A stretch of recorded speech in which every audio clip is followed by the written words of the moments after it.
What's going on, Raider Nation? Welcome back to the Silver and Black Lounge.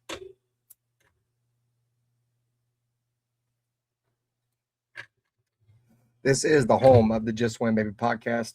I'm Raider Ben. Joining me tonight, Black the quarterback, Nutty Raider Nate. Dirty's taking the time off tonight, man. It's his wife's birthday, man. So shout out to them. If you're new to the channel, hit the subscribe button, smash like button, become part of the fastest growing community on Raiders YouTube. Training camp is almost here. And this is where we're talking about competition spots are going to be available. Every roster spot is earned. Every rep matters. And somebody's about to make a name for themselves. Tonight, we're breaking down the biggest training camp battles Raider Nation needs to keep an eye on before the pads come on. Who emerges as Raiders' top wide receiver? Can someone separate themselves from the pack, or are we headed for a battle of number twos?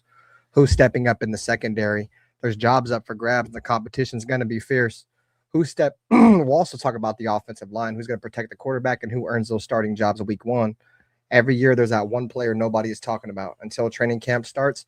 Who is your camp sleeper, chat? Which player is about to surprise Raider Nation and force the coaching staff to make notice? Throughout the show, we'll take your comments, answer your questions, and debate every hot topic surrounding the silver and black. So before we get started, let's know in the chat, what's your biggest training camp battle that you're looking forward to see? And then who's your breakout player that you have in the training camp? Grab your drink, settle in. Let's talk Raiders football. This is the Silver and Black Lounge. This is the Just Win Baby podcast. Just win. Which team, by colors alone, is identifiable around the world? The autumn wind is a Raider. Which team, by slogan, commitment to excellence? Pillaging just for fun. Just win, baby. He'll knock you round, All those things then upside down, are the Raiders. and laugh when he's conquered and won. When you have great coaches, then after you have great coaches, you get great players. You have a great organization, and you tell them one thing: just win.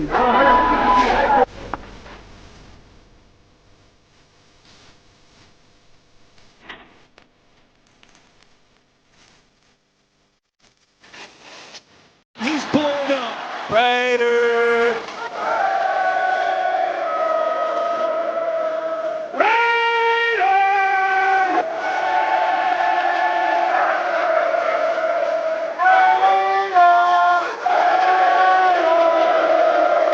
Just win, baby. The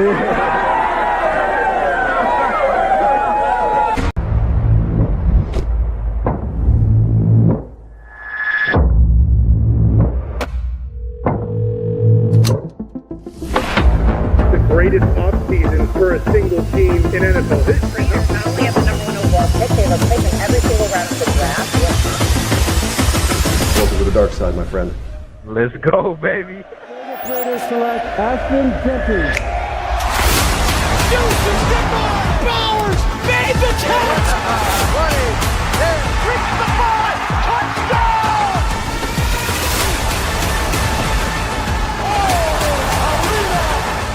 Over the middle, flies up in the air. That's picked off by Mack.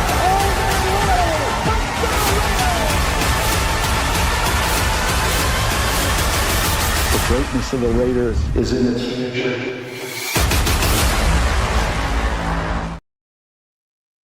Yo, what's going on, Raider Nation, man? Just Win Baby podcast, man. We're here. Catch us here every single Friday night. Usually it's 8:30 p.m. That's usually when we go live, depending on when I get off work and when I have to close the shop. Sometimes it's later, man, 10:30. So we here, we talking training camp. We got training camp dates up ahead. Players getting a report to camp. Let's see what the actual dates are. I actually have. So I have the dates. Let's see. So the official dates for training camp. I just had them here. So rookies will report July the 23rd, with veterans reporting July the 28th. So we'll be talking about that, training camp battles, whatever have you. A lot of things going on right now in Raider Nation, man. Football's here. Content is wrapping up. I have shows lined up all weekend. Tonight we got the podcast.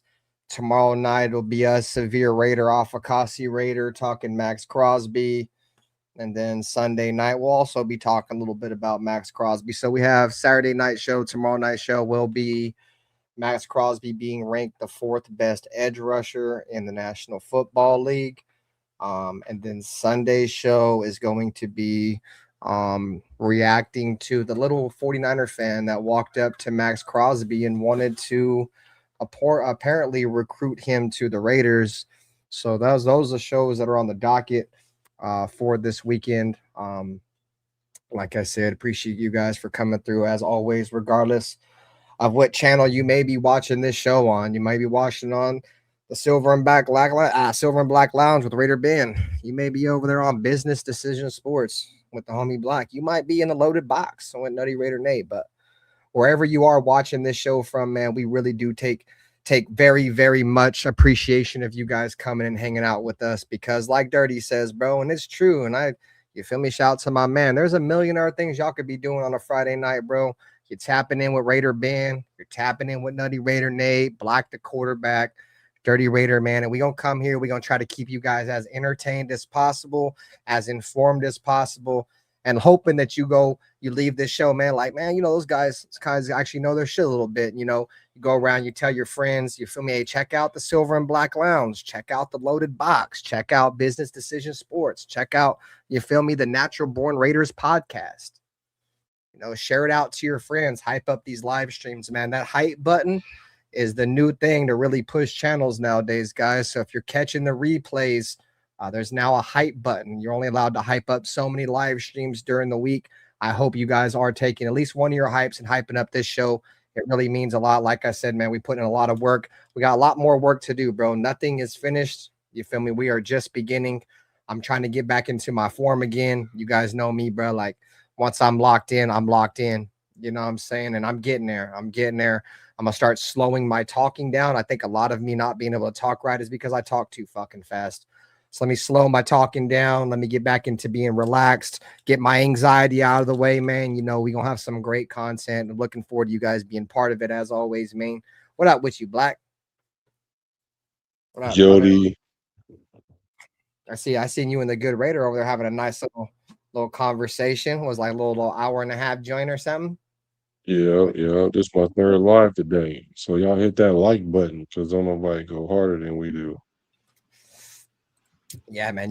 There's a lot of topics that are up right now. I don't know if you guys saw, but right after I did like that Brock Bowers show, now I guess a poll came out where everybody, like how they did the NFL execs voted Max Crosby. I guess all the NFL execs and players around the league voted Brock Bowers is the best tight end in football. I mean, I don't think any of us second guessed that.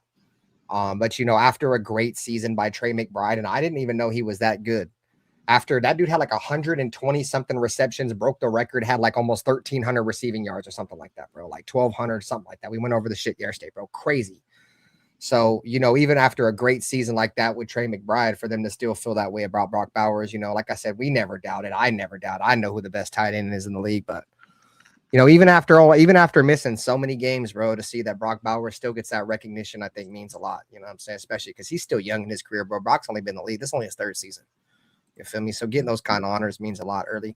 But before we get into anything else, guys, shout out to the chat, bro. We got Bruce Willis in here. We got Sacktown Raider Mike. We got Raider Paul. We got Alfredo. We the people going on, man. D Menace catching a live one. I see you, D Menace, bro. Appreciate I was just you. thinking about you, D Menace. I was just wondering about I'll be wondering about you, Brody. Alfredo posting the Brethren's channels. Make sure you guys are subscribed. What up, Raiders Shep? I like Dante Thornton, bro. I think he's got some work to do, but I think there's potential there. Who else we got in here? That's everybody. Anthony Provencio. What's going on, guys? So, guys, Nutty Raider Nate, what's good, bro? What's good, brother? cracking? What's happening? What's going down? Shit. How was your week, my friend? I ain't talked to you in about it's been like a week, right? Since we done the show. How you been, gang? Yeah. Another day in paradise. Working. Work. Yeah. Work, man. So you can play, bro. That's kind of how life goes. Yeah. So I propose this question to the chat, and I'm gonna ask you guys this again before we get into it any further. Who's your guys' camp standout? Like, who do you think is going to be the breakout player, Chad? I want to know in the chat who you guys think is going to be the dude that the All Raider Nation is probably going to either be pair witness of, or maybe some guys that we're not too aware of. We're gonna go over the position, and argue or debate if there's a battle to be had. So I think there'll be a nice little conversation to be had here. We're gonna start right from the top. We're gonna start with quarterbacks. So we can only go off who's on the roster now. So Fernando Mendoza, Kirk Cousins, Aiden O'Connell, you son of a bitch. You son of a bitch. What happened? God damn it. Oh man. I hate that shit, bro. I'm sitting here trying to look at the roster. I zoomed in too far. That's why I think. Come on, bro. Don't be doing me like that. I'm trying to zoom into the chat and see. Okay, cool. All right, guys. So are we going to be having a quarterback competition or a camp battle between these quarterbacks? Do you guys think Aiden O'Connell is going to have a shot? Do you guys think Kirk Cousins is the bona fide walk-off that's going to be the starter no matter what happens? Or is Fernando Mendoza going to have a shot here? You guys think there's going to be any kind of training camp battles with the quarterbacks? What's your thoughts? Like, think there's going to be a real battle there? No, I told y'all this from the beginning. It ain't no quarterback competition. It ain't no quarterback battle. It ain't no quarterback nothing. It's Kirk Cousins starting, and Mendoza's gonna sit until Kirk Cousins can't cousin no more. And if that happens before the trading deadline, then we might use AOC. And if it don't, then we probably gonna get rid of AOC because there's a pecking order. Like, people know, like, unless you just have this affinity for AOC, is that he's not the best quarterback on this roster. He's not even the second best quarterback on this roster, no matter how good he is. Although we probably have the best quarterback room in the football, or at least top 3, top 5. So no, it's not no quarterback competition. No, you're not going to see them all play equal through the preseason. You're going to see AOC get some reps because he's essentially auditioning for 31 other teams. We're going to see where Mendoza is based on how he play, and Cousins is going to get limited play. But we're not going to find out who our starting quarterback is after the 3rd preseason game. That'll be stupid because we need to be working our offense. We don't need to be trying to figure it out in preseason and then game 1 say, okay, this is our starter now. Now let's start working on it. That's not how they're not moving like that. Hey, what up, Severe Raider? And shout out to Severe Raider, man. He'll be on the show with us tomorrow night, 8:30 p.m. We're gonna be doing do his homework. We're gonna be doing a Max Crosby show. No, Severe is the homie, bro. I've known Severe for a few years. It's a long time coming, bro. He's supposed to be on my show a long time ago. He still better do his homework. But I heard what he said about Max being like 7th. Oh, hey, Severe, bro. We gonna have a great conversation because I'm in that room with you too, gang. But we'll save that. All y'all better do y'all homework. I have a conversation for tomorrow, gang. But so let me ask you this, then, Black. Let me ask you, and don't. I can't. I'm not gonna say. Let me ask you this. So if Aiden O'Connell goes out in training camp, and hypothetically, right, he is way better than Kirk Cousins, you're still starting Kirk Cousins? First of all, he ain't gonna do that, and second of all, I'm saying hypothetically. Let me answer the question. I answered it. I'm saying that ain't gonna happen. But second of all, even if he did, I just did a video for this. What the quarterback from Miami, Skylar Thompson. Oh yeah, the kid from Miami. Yeah, I know. Y'all don't remember Skylar Thompson, who threw for 5 touchdowns, 450 yards, no interceptions. He was a 7th round quarterback, killed the preseason. I mean, like, annihilated the preseason.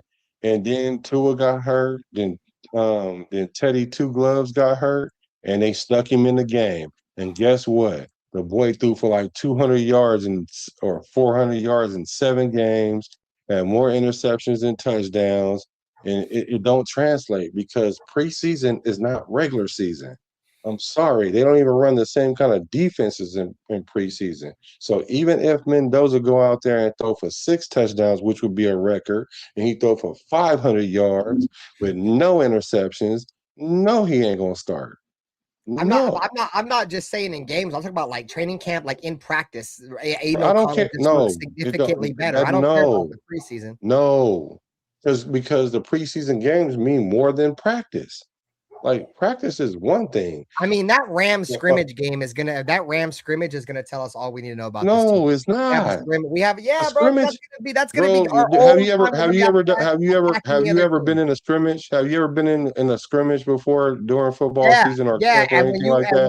when you hit the So the other only team, you thing, definitely want to hit them harder than you hit your own teammates. Yes. yeah, but that don't make you, that don't mean you, that weighs more than a preseason game. I know. First of all, it's a I control mean, thing. I'm just going off So, what coaches say, bro. NFL coaches tell you right now bro, they'd rather have a scrimmage than a preseason game. That's just what they say, bro. no, I ain't never heard that. But You even ain't if that never is heard true, that? even if that is true, it's a controlled scrimmage. So it's not even like a preseason game. It's not even like a real game. All you doing is doing different periods with another team. So yes, you will hit them harder, but it's not, it's Uh, not, and, and not just bro. If either, if, if it's a lot preseason, more starter on starter play. You know, preseason's a lot of backups no, on it's, backups, guys that oh aren't really god, going to it be. don't matter, bro. It don't matter. I'm sorry. Bro, it A does. scrimmage don't weigh that much. If a scrimmage weighed 10 pounds, a preseason game weighs like 20 pounds, and a real game weighs like about 70 pounds. So it's not, it's, bro, I'm trying to tell you, like, it's not that. Only thing those things really do is it shows your coach where this player is. So It you is, just it's not indicative you of think your it's more of like team. it's more of a measuring stick than anything else. Is how you're taking it. Yeah, for the what you call that, the depth chart, Okay. because that's how you determine, okay, cool, this player looked good against his own team, he looked good in OTAs. Now let's put him in a situation where he played against another team. Okay, he looked good against another team. Great, let's give him heck of plays during the preseason game. Oh, he played good during the preseason game. Keep him on the roster. That don't mean start him because he did good. That just means that you're good enough to be on the 53 roster. Okay. But you can tell levels of players. Like you don't really usurp a player based on just how you play. It has a lot to do with your whole career, or everything that comes with you. Because that's just like saying, what if Lindenberg played better than the Kobe Dean during preseason? Do you put Lindenberg out there? No. Yeah, but that's not even that's not even realistic though, bro. We're talking about two quarterbacks. That's not realistic. Yeah, But because AOC, Cody but Lindenberg's not that AOC, good, bro. Like come on, but AOC is, Aiden O'Connell at this point of his career, I think, is just as good as Kirk Cousins. Anyway, hell before we no. keep You debating it, stupid. Ain't I no want to Connell get ain't into the won chat. 5 games. Hold on, bro. Let me get into the chat because we did ask. I want to know who your guys' training camp standouts are, who you're looking forward to. So let me get to that, then we'll keep this debate going, bro. Because a lot of people Aiden O'Connell won 7 games in his whole career, and Kirk Cousins won 5 last year. Severe got Hezekiah Masses, Hezekiah Masses. He said for the quarterbacks, he's looking out for Aiden being that dude. You know what I'm saying? Who else we got you're here? delusional. Raider Shep said he's looking for Jack Besh or Jalen Naylor to be that training camp standout, that guy they're looking forward to. Sacktown Raider Mike says Cousins going to win the quarterback job no matter what. Anthony Ravencio said Cousins as well is locked in and quarterback 1. Let's see. Damn, he said everyone will think Mendoza. Everybody will see Mendoza as a bust. What up, J-Dog? Y'all sleeping on AOC? I'm trying to tell him, Nate. Wait, how do you sleep on somebody that ain't did nothing? Like, y'all keep saying that. Y'all keep saying at this point in his career that he's better than Kirk Cousins. How? Kirk Cousins won 5 games last year in half a season. When AOC, he won 2 games the Cousins year been in the league for like 30 last. years. What? Kirk Cousins has been in the league for like 30 years, dog. Of course he's. We talking about last year now. Y'all just went from. You just went from. As of right now, as of last season, he won 5 games. Aiden O'Connell won 5 games his rookie year. The second year, he won 2 games. Like, and then the year after that, he ain't winning no games. So he's going buddy's only been in the backwards. league for like 3 years. Bro, I don't care. AOC can't win 5 games in this league yet. He can't even play. He hasn't even He been can't given even a play true long enough to win opportunity, 5 bro. games. Like bro, you gotta stop this, bro. Because had this been any other player other than AOC, y'all would be calling this guy trash. Like any player that started off winning 5 games, Black, then no. play 2, then win 2 games, and then win no games. How do y'all think he a starter? How? When you go from 5 wins to 2 wins to 0 wins, how does that equate to starter? How? Just tell me that how. He was definitely way more qualified to be the starter over fucking Gardner Minshew. No, don't bring nobody else into this. How do you go from 5 wins to 2 wins to no wins, and that means starter? He's had like 9 different offensive coordinators and like 4 different head coaches in 2 seasons. Bro, how much progression do you expect to see when you're learning? Those are excuses, bro. Those are excuses. Those are the same excuses. That's the same excuses Derek Carr fans made for Derek Carr, but that's not stop bringing other people into this, bro. I'm just saying. Stop bringing other people into this. We're talking about, but Derek Carr started. What are you talking about? He still started somehow. AOC haven't even made his way to start. Like, bro, you can't go from 5 wins to 2 wins to no wins and say starter. It doesn't. I'm sorry. It doesn't. Anyways, well, me and Black plan on having a show in the future about this anyway, so we'll see. We'll continue. Hey, Nate, do you have any thoughts? You think there's going to be any battle whatsoever for the quarterback room? You think Aiden O'Connell's got a shot? You think Kirk Cousins is the bona fide starter? Fernando can compete? How are we feeling about the quarterback room going into camp? Written in stone. It's Cousins' Jason? job. It's Cousins' job until the inevitable happens, where the offensive line or some sort of freak accident happens. I don't want to hear nothing about Cousin making more money, because Mendoza make more money than Kirk Cousins. I'm not going mad, bro. I only use the money thing for like Max and Derek. Those are the only 2 guys I've ever made. That's true. I only push them because of the money, and it's because they were both at one point. Derek Carr was the highest paid Raider, and Max. I don't really give a shit about money with the rest of these dudes, to be honest with you. Well, I wasn't really talking about you, but because that's a legitimate argument. If you bring in a quarterback and they're making $20 million, and you got a $3 million quarterback, you trying to get some money, some value out your $20 million quarterback, but you pay him $20 million because he's earned it to some degree. Like we're comparing Pro Bowl players to a player that ain't even played a full season yet. Like, that's delusional. I know, but I think there's reasons why he hasn't really played a full season though. Yeah, Black. But like I said, garbage. Stop hating, goddammit. I'm about to pull the Aiden O'Connell broomstick out and start hating. I'll just say it like this, chat. Y'all know how I'm rock, man. Like I told y'all, like I don't care about nothing but winning anymore. I don't care about feel good stories. I don't care about moral victories. I don't care about box scores. I want wins and losses. I don't care about the name on the front, on the back of the jersey. I care about the shield on the sleeve.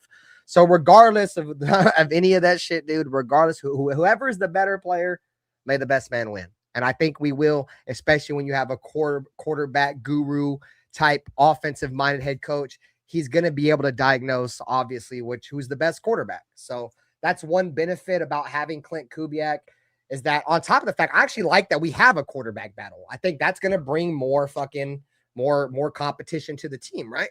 So that, and then obviously, you have a guy that's going to be able to handpick out of these 3 guys or 2 guys, if you don't like Aiden O'Connell, like some people, which one he wants. And Bronco fan, you could suck my dick, bro. You weren't in my chat fucking when the Raiders were 0-10. The Raiders were 10-0 against the Broncos, so you could suck my dick. Don't come to my channel now. Bronco fans show up in my chat left and right. Now they're beating the Raiders, bro. It was fucking 0-10, bro. I couldn't smell a Bronco fan within 100 million miles of my channel.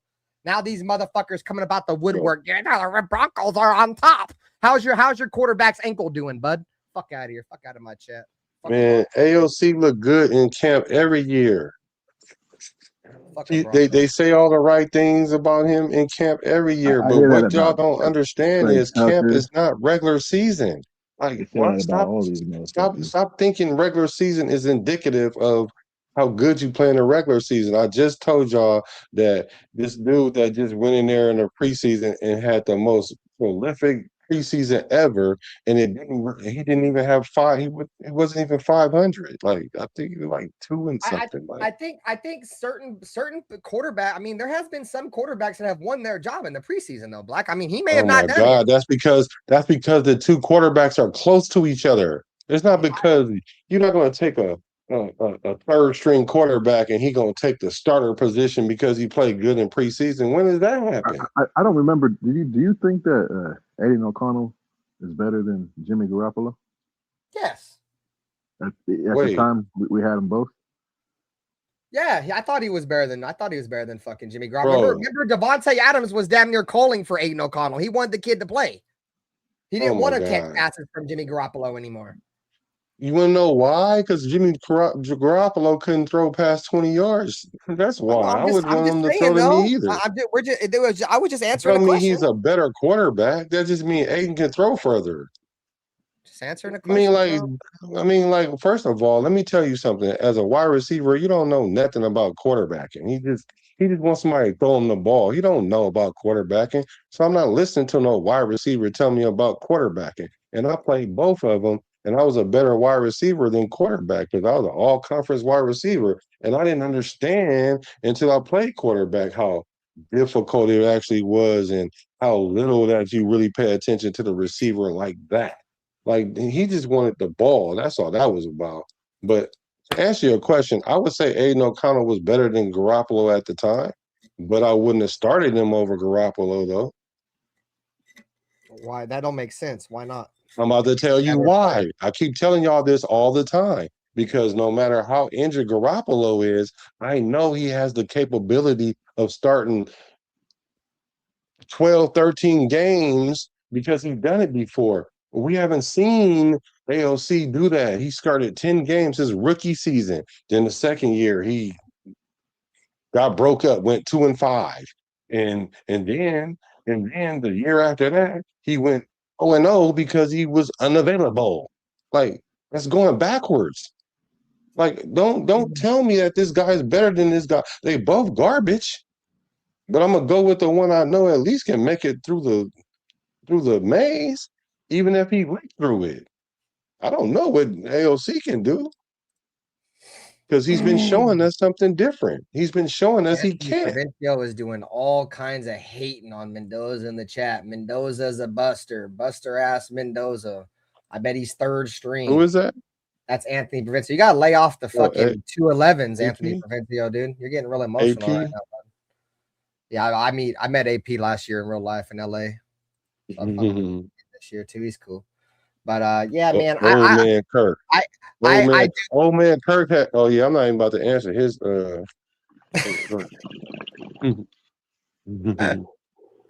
Right. I don't know if he's talking shit or if he's just trolling. Shut your ass up, Anthony. All right, so let's move on to the running backs. All right.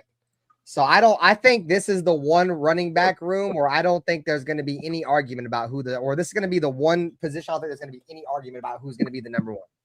It's going to be Ashton Jeanty. Does anybody want to debate that? Does anybody think Mike Washington is as much hype as he has? Did anybody think that he's going to end up being better than Ashton Jeanty? I think we're all going to say Ashton Jeanty, right? Yeah, he's bigger and faster and stronger than Ashton Jeanty.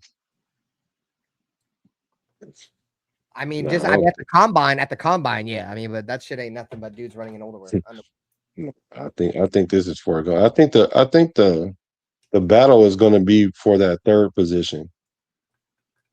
So who do you think is going to be the backup? You think Mike Washington's already won the backup, or is Dylan Lowby? For sure. Mike Washington. Okay. Yeah, I'm saying that I think it's going to be between Lobby and Hemby and Collier. Collier, yeah, Chris Collier. Yeah, I don't know, bro. I really don't think there's going to be any debate of who the first two backs are. I'm kind of with Black there. I don't think. I just don't think. I think the talent significantly drops off from Mike Washington to Dylan Lave, though, and that's no disrespect to Dylan Lave, bro. But his ass is he's mid as shit. He's what was he? Was he like undrafted? Wasn't Dylan Lave like undrafted? He's like a 6th-round pick, bro. Yeah, so I mean, Mike Washington was arguably the second best running back in this draft. You know what I'm saying? I'm looking forward to seeing Roman Hemby, dude, because I know in camp they said Roman Hemby looked real good. How's that translation, or not in camp, but in mini camps? How's that going to translate when the pads are on? Is going to be interesting. But yeah, it looks like the overall consensus in the chat is that Lauby's out. A lot of people ain't fucking with Laube, bro. Let me tell you why somebody like Lobby will get the position over Hemby. And Shout out because to the 30, man. Hit the like button. this is how it kind of works, man. He could so Hemby, let's say Hemby is a better athlete, right? Because first of all, the best athlete ain't always the one that starts. So it could be something as simple as Hemby don't know the plays like Lobby does. Because he does know, he's gonna know the plays because he's a third year in NFL player. So he already knows what it takes to understand the playbook. So it could be something as simple as Hemby don't even know how to line up, or he don't know, which way the play go. Maybe one or even two plays. And Lobby might just know it all the plays already and where to line up at.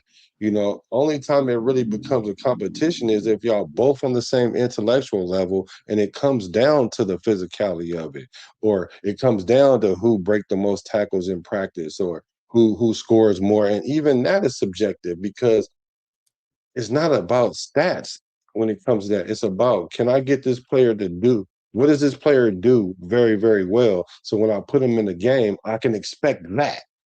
That's what this is about. It's not about we're gonna see who's the best player and we're gonna be like best player. It don't work like that all the time. It don't even work like that. I don't say 80% of the time. The best players don't always play.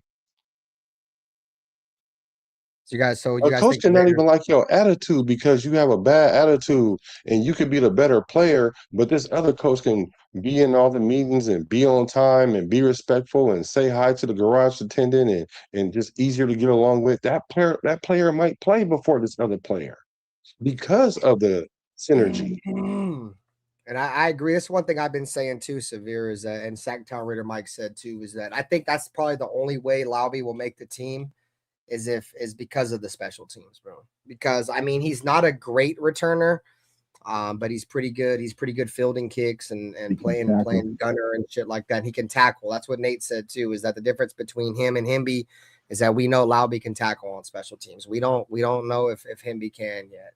Not saying he can't. You know what I'm saying? But we'll see. We'll find out soon enough. Yeah. Nutty Raider Nate's there. He's hiding behind that Raiders fucking war room fucking table right there. Bro, so Severe. I bet you AOC picks up the playbook faster than Mendoza. I bet you. You want to know why? Because the very thing y'all keep talking about is, well, he had 18,000 coordinators and all that. Yeah, that's true. Nobody cares about that except for his parents and his wife. But the upside about that is that you have the ability to learn the playbook faster because you have a process. Hemby don't have an NFL process, so he's learning it right now. That's why AOC will pick up the playbook faster than Mendoza. But I bet you he don't outplay Mendoza though. All right.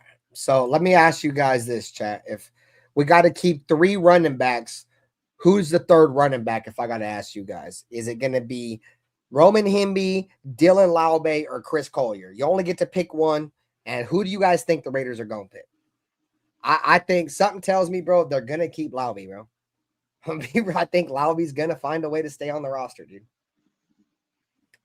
That's who I'm going with. Who you guys going with? You guys got Laube, Hemby, or Collier? Who's going to get that third running back spot? Because we still have to keep our fullback too. So we still got the fullback. So I hope Hemby definitely pushes for it, but I'm definitely leaning on Laube veteranism. This is a roster full of young players, bro. You know what I'm saying? I think whatever solid veterans they think that are solid, I think they're going to keep, bro. You know what I'm saying? They don't have to be the best player, but I think if they just feel like they're solid, they're going to keep them. You feel me? So let's see. So what do we got in the chat? Who you got, Black? If they have to shift that, they're only going to keep the third running back. Who's the third running back? I think it's gonna be Laube, and they're gonna put your boy on the practice squad, hoping that no one picks him up. But see, I could see it going either way, really. That's a position where I think Put him on IR. it kind of it matters more than normal that, okay, let's say if Hemby just come out there and he shows that he knows as much as Lobby, which is quite possible, and he can show value, then it's a competition. But what makes it a non-competition is Lobby can play running back and special teams, so that automatically gives him a leg up because he can fill two positions if needed, like that. It's a business decision. Make sure y'all hit the like button. Nah, I'm with you. So let's move on to tight ends. Raiders currently have they have 5 tight ends on the roster. Brock Bowers, Patrick Gurd, Ian Thomas, Carter Runyon, and Albert Owugadeboom.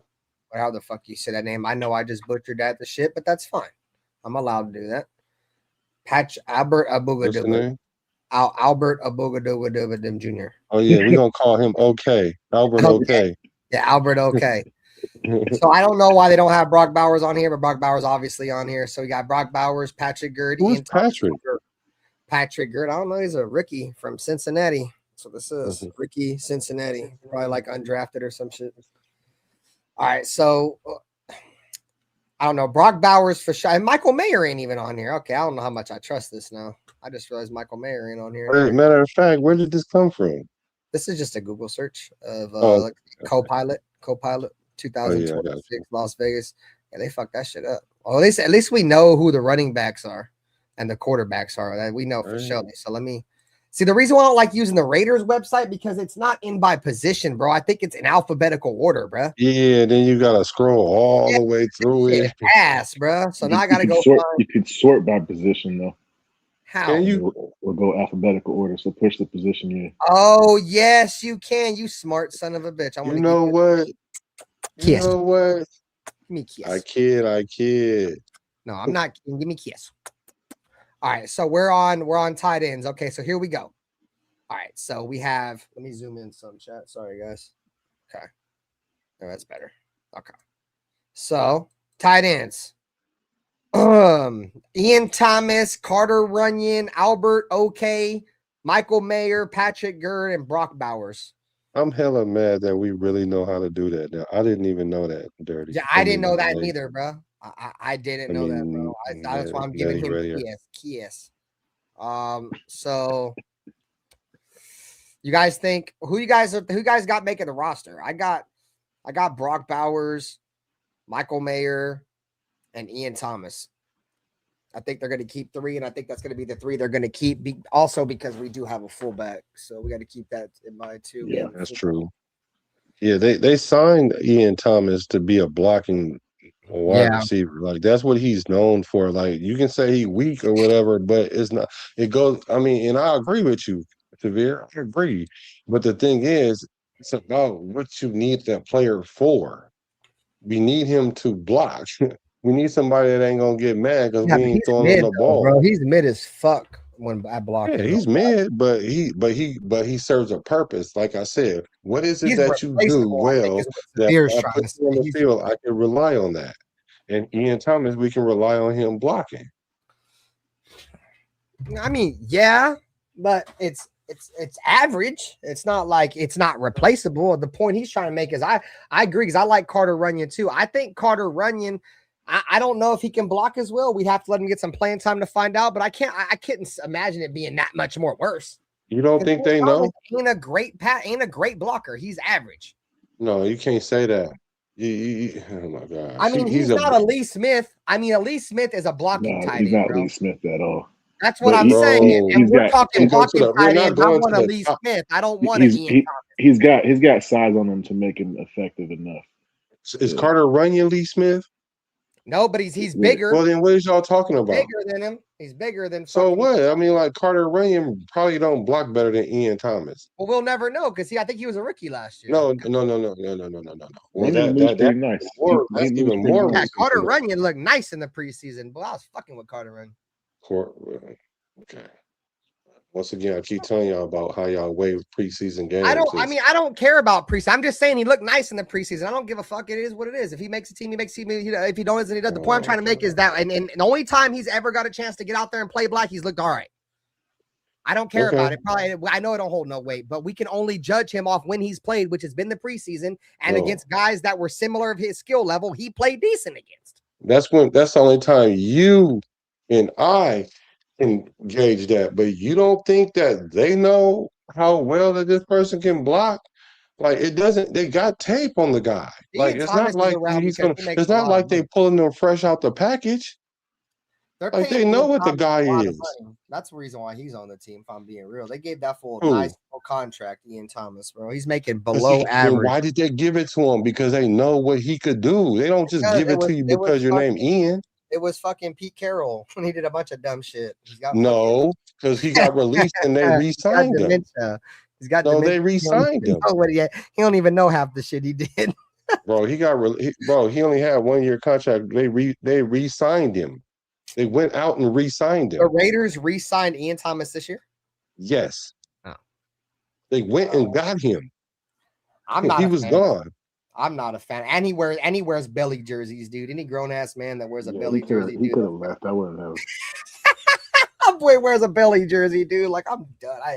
It is. I mean, that's I guess that's personal shit, right, Black? And I get some dude. I do. I mean, Ian Thomas is all right, bro. I'm not saying he's terrible. I just feel like there should be some competition. Carter Runyon should be able to compete with that dude, bro, and possibly win. Bro. I'm not saying he's going to.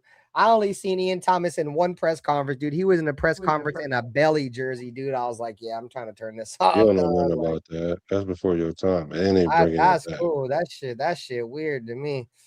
That's because you ain't never had a 6-pack. I had a 6-pack in my fridge. Fuck you talking about? That's the best one right now, right? Hey, shout out to the chat, man. Fucking with us, bro. We appreciate y'all. Let's see if y'all got anything for us in the chat. So why did they bring him back, Severe? Why did Clint Kubiak bring him back then? Severe no ball, bro. Me and Severe, like, see this. There's certain motherfuckers, bro, that I like my mind's click with, bro. And he's answer the question. Why did they bring him back though? Then maybe because the lack of veteran depth that tied in, because the other guys are all rookie young players. Maybe so they brought him back before the season even started. Yeah, see, like Severe said, I mean, we signed Philip Dorsett too. What the fuck's I got to say about anything? What do you mean? He's a cap body. He's a cap body. And Ian Thomas might be a cap body. That's the point he's trying to make. Let me finish my sentence.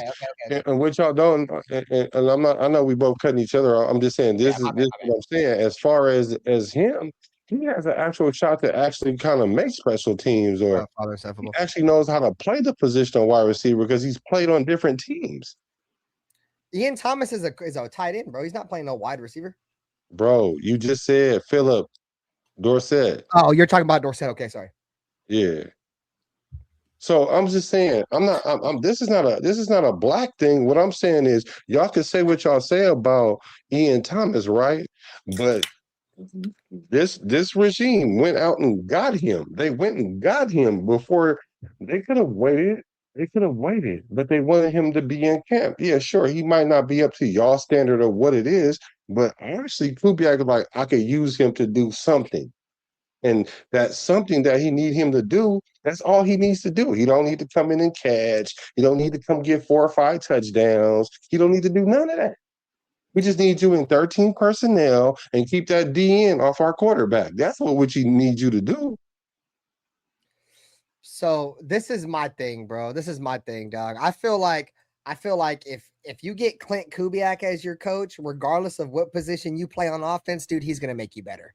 If he can make a quarterback that was literally out there saying, I know y'all be like, it wasn't really ghosts, he was feeling pressure, but that motherfucker said he was seeing ghosts. If he can take a quarterback that was a bona fide first-round bust for the New York Giants that said he was on the fucking football field seeing ghosts because he was getting wrecked, can take that quarterback, go to another team, win a fucking Super Bowl, you know what I'm saying? I believe this dude could probably make fucking something sweet out of a fucking pile of shit, dude. Clint Kubiak when it comes to offense. I'm damn near sold, bro. Like, it don't matter how bad you are on offense, bro. How much of a bad player you are. If you're on Clint Kubiak's offense, you're instantly going to be miles better. Yeah, everybody gets a clean slate from last year. It's What up, Raider Rich? everyone gets a fresh, clean slate. Everybody goes out there. Everybody gets fresh start. And I'm with you, Anthony Provencio. I do think, all bullshit aside, Ian Thomas is a good all-around football player. He is. But I do believe there should be some competition, because that's what we're talking about, right? Training camp competitions, battles, right? I think there needs to be a battle between him and Runyon. Runyon's got to try to push him, dude, because Push him to do what? Push him for his roster spot. Like, bro, I'm coming for you. What's a block? Oh, as just a tight end overall, blocking, receiving. But we're not bringing Ian Thomas in to be an overall tight end. That's what I'm not understanding. You guys are like, well, he needs to come in and push him. Push him to do what? Block better than him? Because that's the only thing we need Ian Thomas to do. We don't need him to catch. Yeah, but that's what his job is, to block. That's the reason why they signed him, is to block. They didn't sign him to be an all-around tight end. Well, that kind of makes you predictable, though. That means when we have Ian Thomas on the field, we know for sure. Now when you got 3 tight ends in the game, like I said, you only just need him in the game to keep the DN off your quarterback. I suppose. That's it. Shout out to the 20 in the chat, man. Hit the like button, subscribe. We appreciate you guys chilling with us tonight, man. Plenty more off-season content as we get ready for football season, training camp, getting ready to kick off here in about 2 weeks. We here just talking about possible training camp battles. You know what I'm saying? What up, Raiders Shep? So let's see. So let's talk about offensive tackles. So we're gonna go over position. I know there's an argument there for DJ Glaze. Glaze. So we're looking at tackles on the roster. The overall projected. Oh, go ahead. Let me just say this about these tackles, bro. These motherfuckers do not. They did not prioritize this position at all. They're really banking on a Grant, pretty much Charles Grant, to take over, and then all these other motherfuckers. Bro, it's terrible. I mean, what is that bad? Colton Noyes.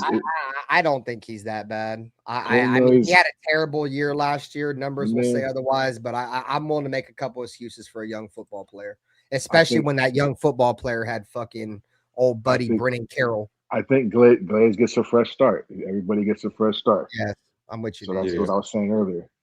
So he's gonna. But as soon as I see the same old habits and fucking, immediately he's We're coming out with torches and pitchforks. I'm saying he's a guard. So you know what I mean. And the rest of the tackles, bro, that's not good. So Nate, if they take him out, right? Let's say you do see those things, right? And they take him out. You know, I would imagine that would affect his psyche, right? So do we get rid of him?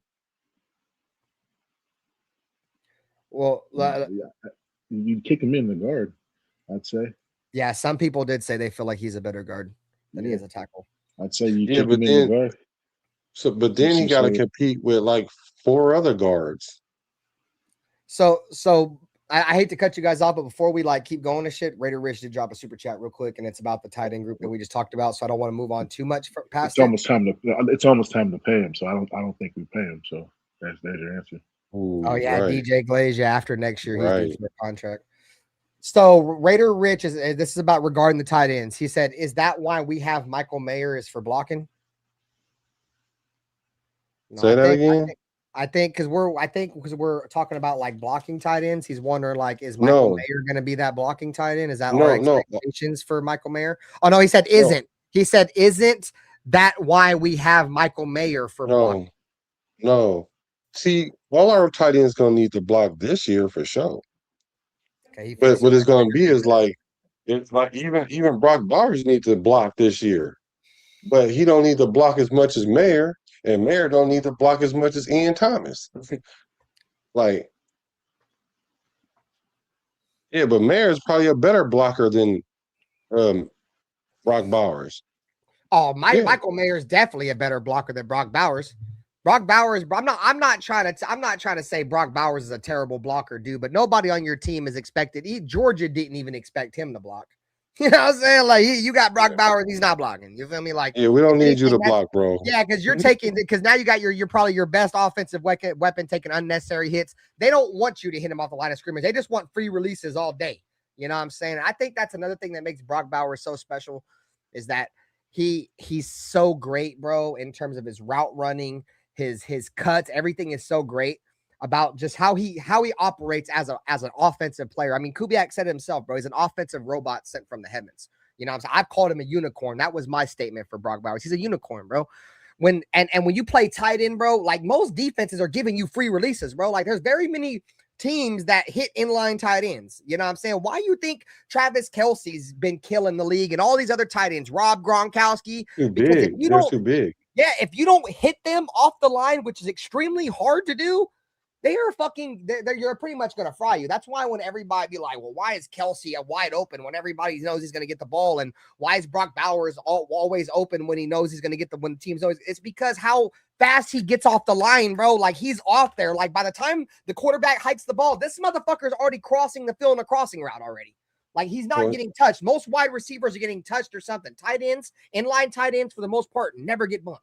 Never. Well, because if you're a lineman, you don't want to get touched by the tight end. Like you don't want to be in the way of the tight end, and then consequently, you don't want the tight end to get in the way of the DN because you want the tight end to go ahead and get out into coverage. Like the reason why Kelce get open is because they always got to play zone where he at, and he just run to the zone and turn right around. Yeah, I see that shit. And so that's how he don't even run routes no more. He just run to the zone and just turn around now. Like, so, the thing about it is you don't want Brock Bowers blocking a lot because then you take one of your elite receivers out of the pattern. Shit, not just one of your elite receivers. Shit, one of the best playmakers in the entire National Football League. You don't want him blocking. Fuck all that. Well, you need him to block sometimes, but yeah, like you said, you don't want him to be out there blocking a lot. If anything, you might want to chip it, use him to chip and shit, let him get on the route, bro. But you're definitely not wanting to. But I've seen Brock block though. Oh no, he just ain't the best. All right, so let's move on with the tackles, guys.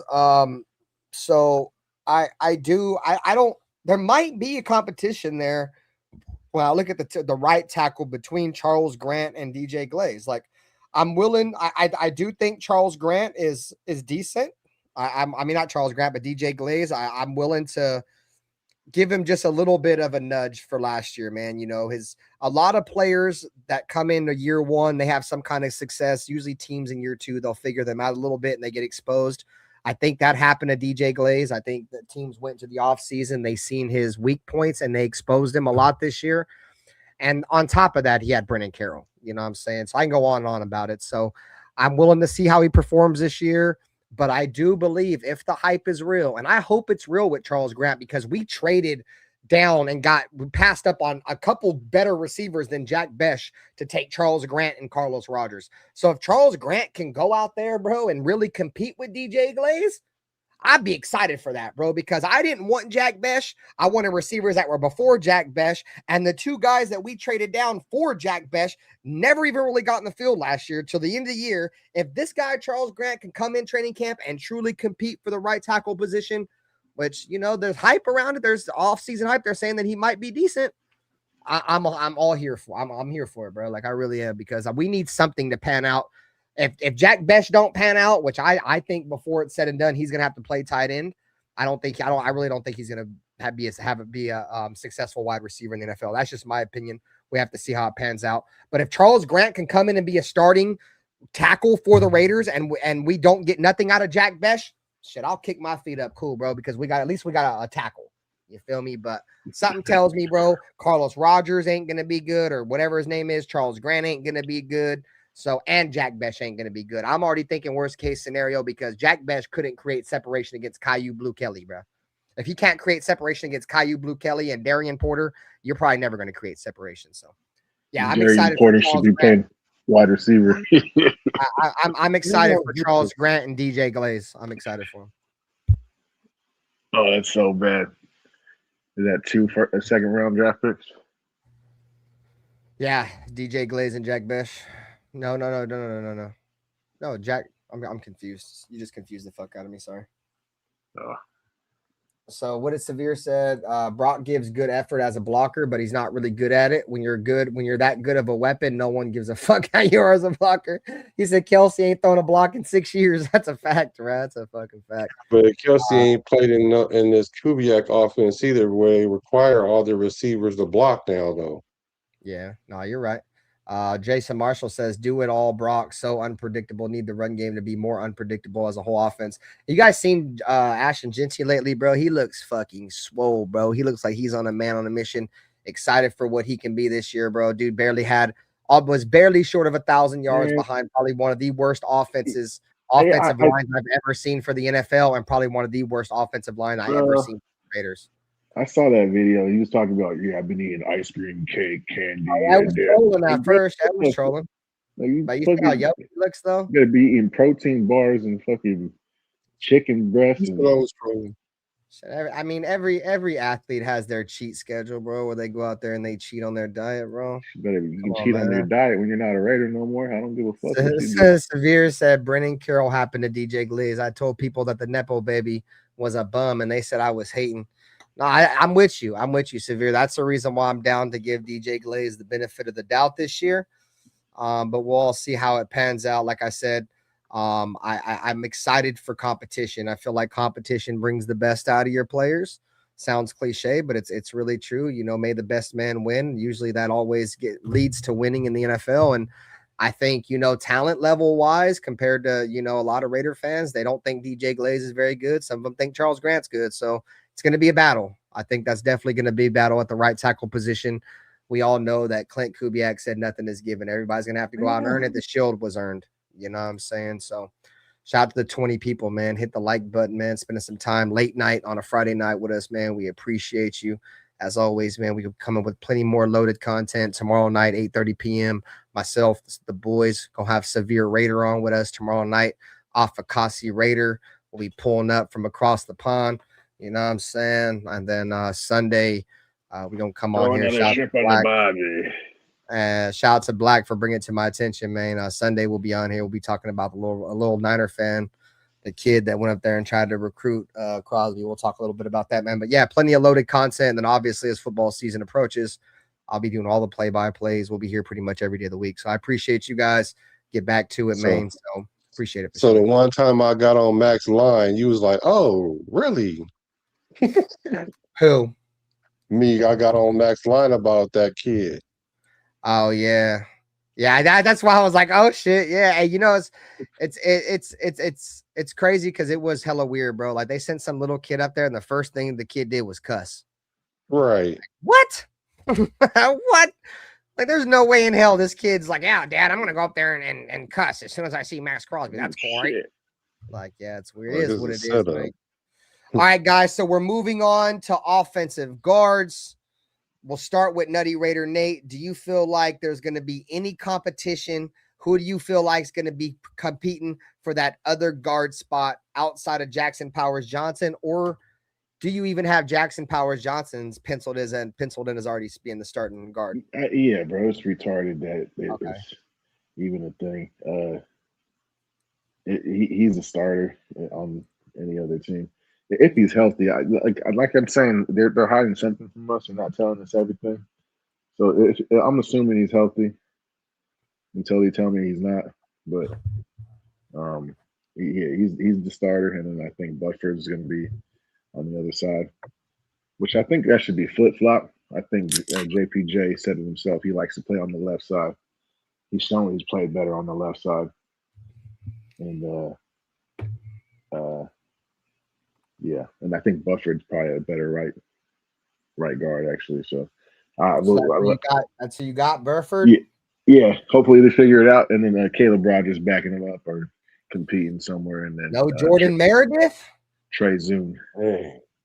Oh, Jordan Meredith ain't even on the team anymore. I thought he was still on the team. No, I guess not. Yeah, he's a center. Oh, he's the center. No, yeah, you're right. He's a center. Okay. I think Jordan Meredith's better at guard than he is center. Am I tripping? bro. Yeah, No, he is. Yeah, that's what I thought. They- Why the they fuck do they have a they center again, they bro? Like forced him there last year when Jordan they had a Meredith was the center from last year. Okay, I'm tripping, bro. What he was a center, right? Yeah, because Yeah, Pete I'm Carroll was JPJ. hating on JPJ. Couldn't get That's the calls crazy. right.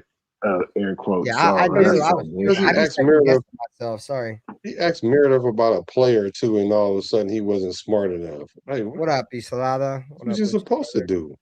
Yeah, Hey, shout out to Alfredo, man. He's posting up the Brother's channel, Nutty Raider Nate's channel. Go show Oh love. yeah, thank you, Loaded brother. Box. my dog. Black over there with Business Decision Sports, man. Saludos, bro. Appreciate y'all. And that boy said Genty over there burning ice cream and cake off doing TikTok dances. Please tell me Ashton Genty is not doing TikTok dances. Yeah, Please tell yeah, me. bro. He with all this young crowd shit, Also, bro. that's You why know he it. be doing them dances. His touchdown dances look like that. Yeah, So man. he be acting like what's my man's name that played corner and Travis Hunter. He over there acting like Travis Hunter. Yeah, they in the same draft class, so it makes sense, right? Right. Nah, yeah, nah. I mean, he's a kid, you know, kids gonna do kid. It's crazy to think, bro, Yeah. that you see like the whole wave, the whole fucking like that's where the celebrations came from, bro. Like that before you never seen defensive team celebrations, bro. Then social media got popular, motherfuckers was fucking with dances. Now you're like, NFL's like, yeah, let me put some team when they get interception, everybody's gonna go in the end zone and do a dance. Just brings engagement. That's really all that shit is. I'm excited for Trey Zune, guys. I don't know if this is his year. It's probably not. You know, barring the health of the tackles, but from everything I'm hearing, from you know what I saw at the combine, you know, from what I seen in on tape, him playing against the SEC, he's played against some decent pass rushers. He can play everywhere, bro. Like I did see somebody in the chat earlier. This may be Colton Miller's successor here in a couple years. And let's just say hypothetically, chat, let's say they don't fuck with either DJ Glaze or Charles Grant. I mean, Trey Zune can play right tackle too. So what I mean, would it be crazy that Trey Zune He's goes all the definitely a way to wild right card. tackle? He's a wild card. I'm gonna be Yeah, that's what I'm for saying. sure. He's gonna be Trey Zune's gonna be that interesting dude in camp, dude, because they've all said in fucking in mini camps he's played well and he can play everywhere, bruh. I feel like outside of left tackle and center, he's gonna have a chance to compete for every single one of them spots. You know what I'm saying? So I mean, I might be tripping, but I know coming out of college, bro, he can play everywhere, bro. Originally, they were saying he was a JPJ's replacement. Yeah, I think he's definitely a guy to keep an eye on camp, dude, because he could play guard or tackle for sure. Obviously, there's Connor Hayward there. He'll obviously by default make the team, unless for whatever crazy shit something happens and he's not very good. So we covered all the offense, right? Quarterbacks, running backs, tight ends, and linemen. Okay, cool. Oh, wait a minute. Let me tell you who my lineman is. Oh, I'm sorry, bro. I'm sorry, dude. No, I was just thinking because see the thing for me is Trey Zune can play all the positions, right? And obviously he can play left tackle, which he probably can play right tackle. But the knock on him is that his arms is too short to box with God. So I get it, right? So they like, okay, we can put him at guard and he'd probably be more effective at guard. So I'm thinking the only way that he ends up playing tackle, tackle is if Grant doesn't hold his end of the bargain up, right? But I don't know because I don't know. I like what I see from Grant.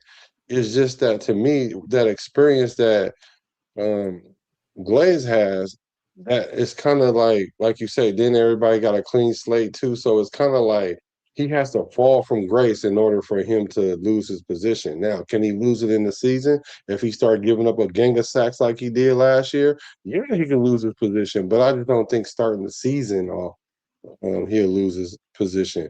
And then it's going to be JPJ, then Linderbaum, and then see, this is where I need to see, because Burford is probably the person But you would think conventional wisdom would tell you Meredith when Meredith was really a high-ranking guard before he got switched. And then you got Zune over there, and then you got Taylor Rogers, which everybody seeming to love. So I don't know. I don't know about that position. I don't. So I kind of got to lean to Burford, but I just don't know. I don't know. I'm not using OTAs as a bar for my linemen, not my O linemen, not even D linemen, but on my O linemen. I'm not OTAs don't mean nothing. Yeah, because there's no contact. That shit's Yeah. everybody's hitting each other. You can't really determine who's gonna win in the trenches and shit realistically until camp comes. Because I didn't win. I was on teams where you seen this big old lineman and he like, oh, he's playing for us. And then when we get them pads on, that boy's softer than marshmallow. Yeah, that part. All right, so let's see. Severe said, I think Zune is going to be a swing player, gives you the flexibility to carry other positions on game day roster because he can sub in at several spots on the offensive line. Now, he's going to be interesting, bro, because there's at least 2 open spots on this offensive line, and he's going to have a chance to really compete for both of those spots. So it's going to be interesting to see how that pans out. So let's move on. Let's transition to defense. We're going to be talking about potential training camp battles at the defensive tackle position. Lockie Tassi, Gary Smith II or the third, JJ Pegues, Trevon May, Jonah Lulu, Benito Jones, Tonka Hemingway, Brandon Cleveland, Adam Butler, Thomas Booker. So that's 1, 2, 3, 4, 5, 6, 7, 8, 9. 9 defensive tackles are going to be battling it out in training camp to earn one of them precedent fucking 53-man roster spot. So you guys see any comp? I mean, I feel like 6, I think, or 5. I think 6. It's a lot of defensive tackles, bro. It's going to be some true competition with Lockie Tassi. So I don't know if that really counts. Yeah, Lockie Tassi is going to be he's the international player program, so I don't think his roster spot don't go against her. Yeah, so who were they again? I'm sorry, it was Butler, Gary Smith III, JJ Pegues, Trevon May, Jonah Lulu, Benito Jones, Tonka Hemingway, Brandon Cleveland, Adam Butler, and Thomas Booker. Oh, yep. So you know who's gonna be out at 6. So either Cleveland gonna be out or what was the other person you just Gary said? Smith III. I don't even know who this dude is. Keep going down. I'm sorry. On ice straight. Benito Jones. Benito Jones. We brought him in though. Benito Jones is actually pretty decent against the run. I think that's how he makes his team. He's probably the closest thing we got to a nose tackle, a true nose tackle besides Tonka. I like him. I do too. In the run, I think Benito Jones is solid, bro. Against the pass, I mean, but we're going to be running a lot of nickels, so I'm not really too worried about him being on the field in pass situations. But as a true 3-4 nose, yes, I think Benito Jones can get the job done against the run. I'm with you, Nate, for sure. That's probably why we brought him in. He was good, bro. He was good when the Dolphins picked him up, and for whatever reason, he's just stunk. He stunk last year. He just was not good, bro. I mean, he was a solid football player. The team kind of just departed. Yeah, exactly. Their whole team was kind of ass. It's hard. It's like they were kind of like the Raiders. It's hard to judge when your team had bad coaching, and that's no diss to Mike McDaniel. But we all knew Mike McDaniel lost that locker room, dude. He had been lost that locker room. That's why he lost his job. He started wearing the khakis a little bit too high. He was pulling up past his ankles a little bit too much. You feel me? And showed his cards, and the locker room figured him out like they figured out Antonio Pierce. They had to let him go. You know, certain guys aren't meant to be coaches. You feel me? Like you're a little bit too immature, and that's no diss to Mike McDaniel. I think he's a great offensive mind, regardless. But I don't think right now he's too young, and he showed in Miami, and he kind of got dealt a shit hand by getting Tua because I think Tua is shit. I didn't think Tua was very good when he came out of college. I'm not a big fan of. I'm not a Tua Tagovailoa, yeah, and I'm not a big fan of left-handed quarterbacks in the National Football League. You look over the history of the league. There's not very many left-handed quarterbacks that come into the league that win Super Bowls. I mean, it's small list. You got like Steve Young, left-handed quarterbacks. Period. When That's Otto the was point I'm good. trying to make is that's that. I mean, Mike McDaniel's kind of got dealt a shit hand for a lot of the reasons, but that's not on him. But anyways, this isn't Should we bring back Christian Wilkinson? I mean, if he's willing to, if he's available, the Raiders will bring him back. I wasn't with getting rid of Wilkins, bro. Oh, But fuck, owes us some money. Fuck it. that's what I'm saying, bro. Like, I mean, he obviously what he did was contract detriment, bro. Like contract detriment. He wasn't supposed to be doing what he's doing. But I mean, I don't know if that whole kissing booth shit was real or any of that shit. But at the end of the day, I don't give a fuck about none of that shit. I just want people who make us better. And I think you talk about all the help that Max Crosby has ever had. I think that was the best chance the Raiders ever gave Max Crosby help was when we got Christian Wilkins. And unfortunately, no diss to Adam Butler, but he ruined that. Because once he got the sack and Adam Butler jumped on his fucking back and injured him, it was all downhill and he never played for us again. I'm not going to blame That was the best play Adam Butler made all season, bro. That part, that's the best play he ever made was over here doing a celebration that year, bro. Like, come on, bro. And you just hurt our fucking $100 million defensive tackle doing some dumb shit. You know what I'm saying? So it is what it is. That's a story for another show. But yeah, it was like 2-3 plays before that. Maybe the series before that. Christian Wilkins did the same thing to Adam Butler. Right. They were just going back and forth. Adam Butler's making pennies. Christian Wilkins is making $100 million. I don't want to see my D tackles playing leapfrog. No, I don't like that either. I agree. I just fucking coaching. Stick to your fucking stupid fucking anime shit you be doing and shit, bro. Stop fucking jumping over my players, bro. That's no diss to people who like anime. I just personally think it's stupid. Control yourself. Anyways, defensive tackles. So how we feeling? And you guys think there's going to be, and so the overall consensus, I think, is going to be Adam Butler, Tonka Hemingway, Jonah Lulu. Obviously, I believe Jonah Lulu and Adam Butler for sure. Tonka Hemingway, I think for sure is going to make the team. Thomas Booker, I think for sure is going to make the team. So now we get to, 5, 6. We got Brandon Cleveland, Trevon May, JJ Pegues, and Gary Smith. That's your competition, in my opinion, for that last tackle spot. I think Pegues gonna play. He had 4 sacks last year. No, that was Tonka Hemingway that had 4 sacks, bro. Pegues is solid. I like Pegues is solid, but no, that was Tonka Hemingway who had the 4 sacks last year. We're not using him correctly, though. I can see it already. We're trying to make him into a nose tackle, and he's not. He's like a poor man's Warren Sapp, where he's quick enough to.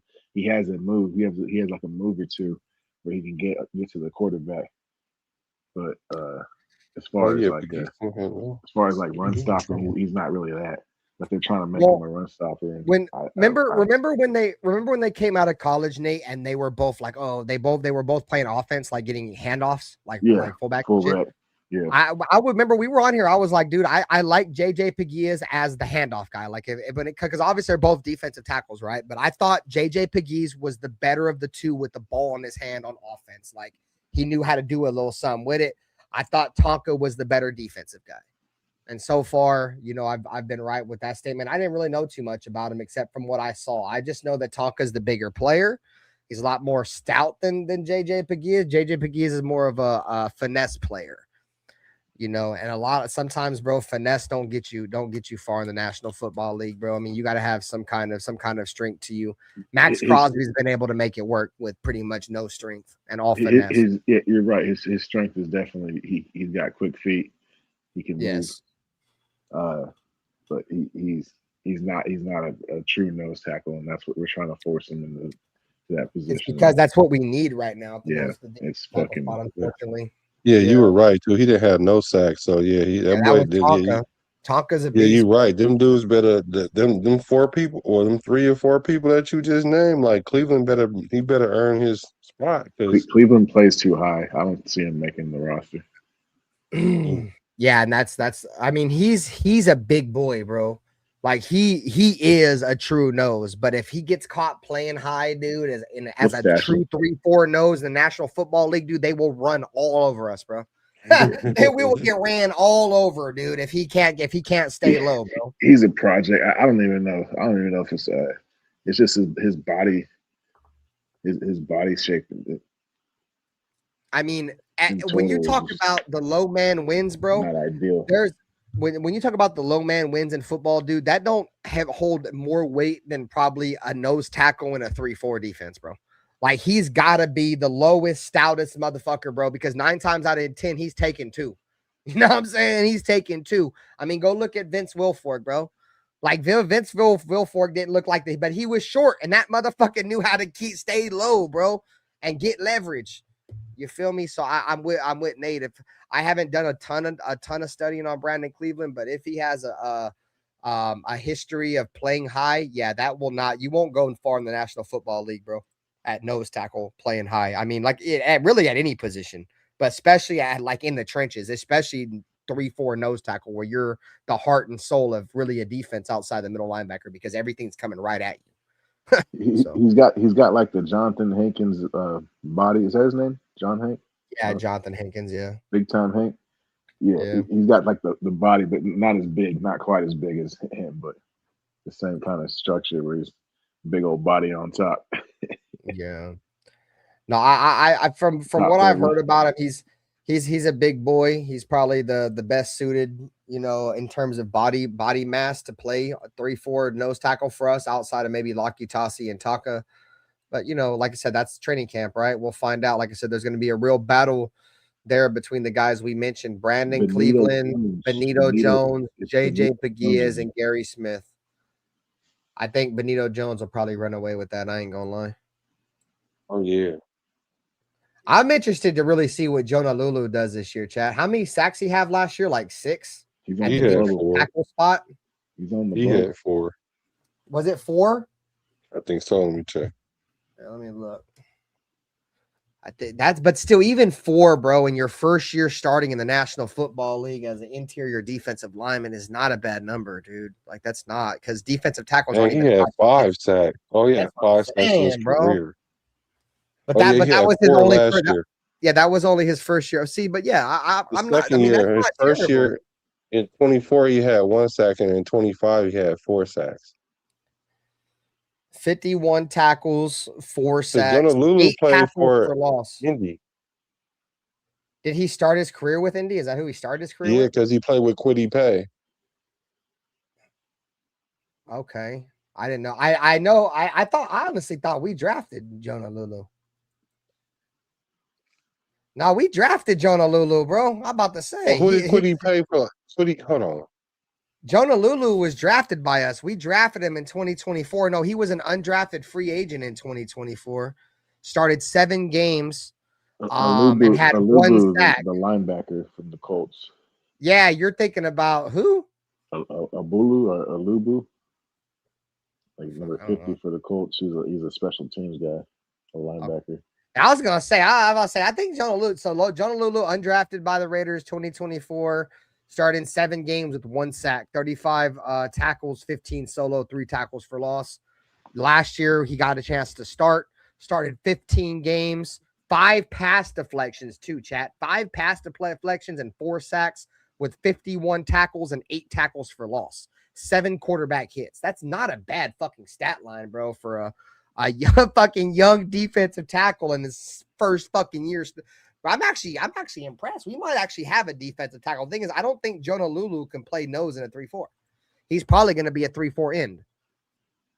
That's interesting, bro. That's actually nice. I knew he had somewhat of a solid year, but now that I'm deep diving into the numbers, that's really impressive. The 5 pass deflections alone. You know what I'm saying? Sigana Luby from the Colts. Okay. I still know who the fuck that is. So Jonah Lulu, 6'5", 289. Yeah, that's really undersized to play. When you think of D tackle or nose tackles, bro, you're thinking 320. You know what I'm saying? At least 310, somewhere in there. So he's severely, but yeah, he'd be a nice. I mean, we'll see how that pans out. I mean, it's positionless football now, bro. Like the NFL is trying to go to the NBA, bro. Like they don't want positions anymore. So anyways, guys, let's continue to move on. What was the next position we were going over?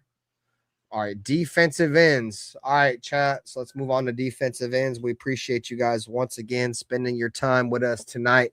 It is currently 12 a.m. on the West Coast, 3 a.m. for all my brothers out there on the East Coast, man. We appreciate you guys, man, as always. We do this shit for you guys, bro. Otherwise, we'd be on this bitch talking to ourselves in a wall. So love you guys, man. Hit the like button, subscribe to all the channels, bro. Plenty of content coming forward. Once again, tomorrow night, the brethren, myself, Severe Raider, Alpha Kasi Raider live talking about Max Crosby being the 4th ranked edge in the National Football League, according to NFL execs and scouts and NFL players in general. And then Sunday, we will be live talking about Max Crosby being recruited by a young 49er fan. So we appreciate you guys. As always, plenty more content coming forward. Appreciate y'all. So let's see. Severe said he got drafted by Indy in the 7th, I think, but we claimed him off waivers when they cut him during the final roster cuts, I believe. Okay, so there it is right there. So it's he may have got drafted by Indianapolis Colts, but they cut him and we claimed him that year. So he got drafted. It doesn't say that. It only just goes off who he played for. Yeah, he got claimed. He got claimed because he got cut, but he was playing with Kwity Paye though. I knew Kwity Paye said that they played together. Okay, but so he just didn't make the final roster, right? Yeah. Okay, so that's see Severe doing his homework. You feel me? Shout out to Severe. All right, guys. So let's look at the defensive ends. We're gonna go over the obvious makes. You guys can correct me if I'm wrong. Max Crosby, Kieron Crawford, Malcolm Kuntz, Kwity Paye. All right. Sure. So we're leaving. That leaves us with Cian Sloan, Jafari Harvey. And that's it in terms of just defensive ends. I think Cian Sloan gonna be a linebacker though, and so is like probably or outside linebacker. I seen him playing a lot of that in college. What up, Milka Beezy? Yeah, because he has no sacks. You don't have no sacks, so we don't bring a DN that has no sacks. So he's probably playing linebacker. So is Kieron Crawford probably playing linebacker too, but. And who else, bro? You know who needs to play linebacker, bro? Is Malcolm Kuntz. Yeah, there you go. See, our brains clicking there. Kuntz played outside linebacker, stand-up linebacker at Buffalo, dog. Ever since he's played defensive end, except for a handful of games under Antonio Pierce a few years back, he's not a defensive end, bro. He's an undersized defensive end, bro. Like, I'm not saying he's an oversized defensive or an outside linebacker. I feel like Malcolm Kuntz he's better suited to play a 3-4. Would you say we haven't been playing out of position? Yeah, I think Malcolm Kuntz has been playing out of position. Yeah. So that year that he balled out, right? Where was he playing then? Defensive end. See, that's why they kept him there. Yeah, you could be right. Because when we drafted him out of Buffalo, we moved him from outside linebacker to defensive end. Because it was our scheme. We had Patrick Graham, and Patrick Graham didn't run 3-4. He ran 4-3. Yeah. So they've been playing Malcolm Kuntz out of position in my opinion. So I think Malcolm Kuntz, in my opinion, is more set up to play as a stand-up linebacker, bro. And I think the Raiders' best recipe for success, you guys can argue with me if you guys think I'm wrong, is put Max Crosby. If you're going to really keep Max Crosby, which I still feel like there's probably going to be a trade at some point. If not, then I'm wrong. I'm wrong. But anyways, that's a story for another day. I think the best chance for the Raiders to win is run 3-4, put Max Crosby at defensive end, and you put fucking Malcolm Kuntz as outside linebacker right next to fucking Max Crosby, and you let them rush every fucking time, bro. You let those two guys right next to each other rush. They have a great chemistry with one another. They vouch for each other. They love one another. Put those guys side by side. Let them work. You feel me? Let that chemistry show on the football field, because apparently to Kuntz and Max Crosby, they have a great relationship. Let's see that transition to the football field and let them play together, because in my opinion, they're our two best all-around pure pass rushers, bro. I mean, Malcolm Kuntz hasn't been healthy, right? But if he's healthy, I think he's still one of our best pure pass rushers. Put him and Crosby on the same fucking side and just let it fucking rock. If it don't work, it don't work, bro. But you put him there, bro. I might be wrong, but that's how I would run the roster. On the other end with mental reps, and that might be an issue. Boy, you put Kwity Paye on the other end and mental reps right next to him. Mental reps. And Kieron Crawford, and then we just go crazy. Our other outside linebacker, like we don't got nobody else to put over there. No, we got Cian Sloan. He'll play outside linebacker too. Yeah, I hear you. I mean, I don't know. I just feel like I'd want to put my best 2 pass rushers next to each other, bro. That's always been my mindset. I remember, guys, remember when back to the Khalil Mack days when they would put Khalil Mack and Bruce Irvin next to each other, and for that short amount of time when we had Alden Smith and they were putting Khalil Mack and Alden Smith on the same side. So that's just my mindset. I would run it that way. I don't think Max Crosby is going to be able to make it as a stand-up outside linebacker in a 3-4. I don't think it's going to happen, bro. I truly don't believe it, dog. Dude, Raider fans last year when Max Crosby were dropping into coverage, why are they dropping Max Crosby into coverage? He sucks. Why are they doing that? Let him rush. Well, guess what? When you're a fucking defensive, an outside linebacker in a 3-4, you're going to be expected to drop into coverage, bro. And if you look as uncomfortable as he did in coverage, that's going to be a fucking problem, bro. That's going to be a problem. That's why we drafted Keyron Crawford, because they drop him into coverage and he's comfortable in coverage. You have to have guys that are comfortable they're not going to back up every single time, but when they are, they have to be comfortable and they can't be a liability. As soon as a team sees the Raiders drop Max Crosby in coverage, they're throwing the ball at him and he's not going to do nothing. He's not a fucking outside linebacker. He's a fucking defensive end. They're going to put a linebacker on him and they're going to expose him. And they're going to put a running back on Max Crosby and they're going to expose him. Bro, no. If Max have to go and drop in the coverage, he only gonna drop to hook the curl. He's not about to be running all over the place. If they run man, outside linebackers are expected to pick up You're running not running backs in man. the passing game. You should know this, Black. You ain't running no man, but they're not running a man. You never know when the situation is at hand. You're gonna have to run a particular play, and if it's gonna be man, he's gonna have to guard a running back, and he's not guarding a running back. No, he's not. I mean, whatever. I mean, if he plays up stand-up outside linebacker, at some point he's gonna have to guard somebody. He's not gonna have to play man on a running back. I promise you. They play man. He's gonna have to play man. But they're not gonna call man when he's the one that's dropping back. I mean, it's hard to predict the future. I mean, I hear you, bro. I've seen the Raiders do dumber shit, but I hear you. It's a scheme, bro. All right. So, any other arguments behind the defensive end? I mean, obviously we got Cian Sloan. I think you're right on the head with that. I think Cian Sloan's probably going to be the only other guy. I don't know who Jafari Harvey is. His name sounds kind of cool. I'm not going to lie. It has a ring to it. Right. But outside of that, you feel me? I don't know too much about him. So let's move into the cornerback room. There's going to be a lot of competition here, guys. I think this is where the most of the competition is going to come out. I know Black and Dirty aren't really extremely high on Darian Porter. I mean, we just went over the NFL's prediction. I didn't know, dude. Darian Porter only allowed like a sub 80% passer rating when targeted, and that's pretty fucking good for a converted wide receiver coming out of college playing corner. I mean, you take it with a grain of salt, I suppose, right? But obviously, you're going to have Darian Porter there. I think he's going to be a bona fide roster spot just because of obviously where he was. The Raiders aren't going to cut him. So you're going to have Darian Porter. You're going to have Eric Stokes. You're going to have Jermod McCoy. You're going to have Hezekiah Masses, and you're going to have Teron Johnson. Is there any argument there that those guys are probably going to be the corners that are going to come into the fucking regular season? Those are going to be the main guys, right? Yeah. I did see a stat about Porter in that room, though, right? I did see a stat about Porter doing something very well. And granted, I was like, okay, well, maybe I might not know, right? So I'm going to keep my mind open to that. But what I do know is he did start, and then he got Caillou was getting work, but Caillou got more interceptions than him. But he came in for Caillou, and then Caillou came back in for him. So that's what gave me the perception that he's not ready yet. Now, I don't know. I'm going to postpone my judgment when it comes to Darian Porter because I was out on Darian Porter, but okay.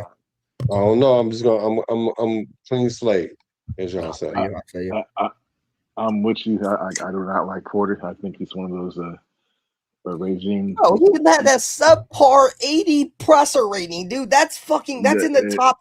That's in the top 20 corners in the league. That was last year, but I think this regime. Okay, I'll shut up. I'm a fan. That's all. This regime, it's not going to fit. It's just like every time we switch over regimes, the rosters, it doesn't match up with what the new vision is, and I think that's what we have here. But I do see them. I see them at least trying them out at maybe safety before they totally give up on them. Let them play some slot right there. Darian Porter get a shot to run safety. Run some plug nickel. So around back there, see if he picks anything up or if he looks more natural.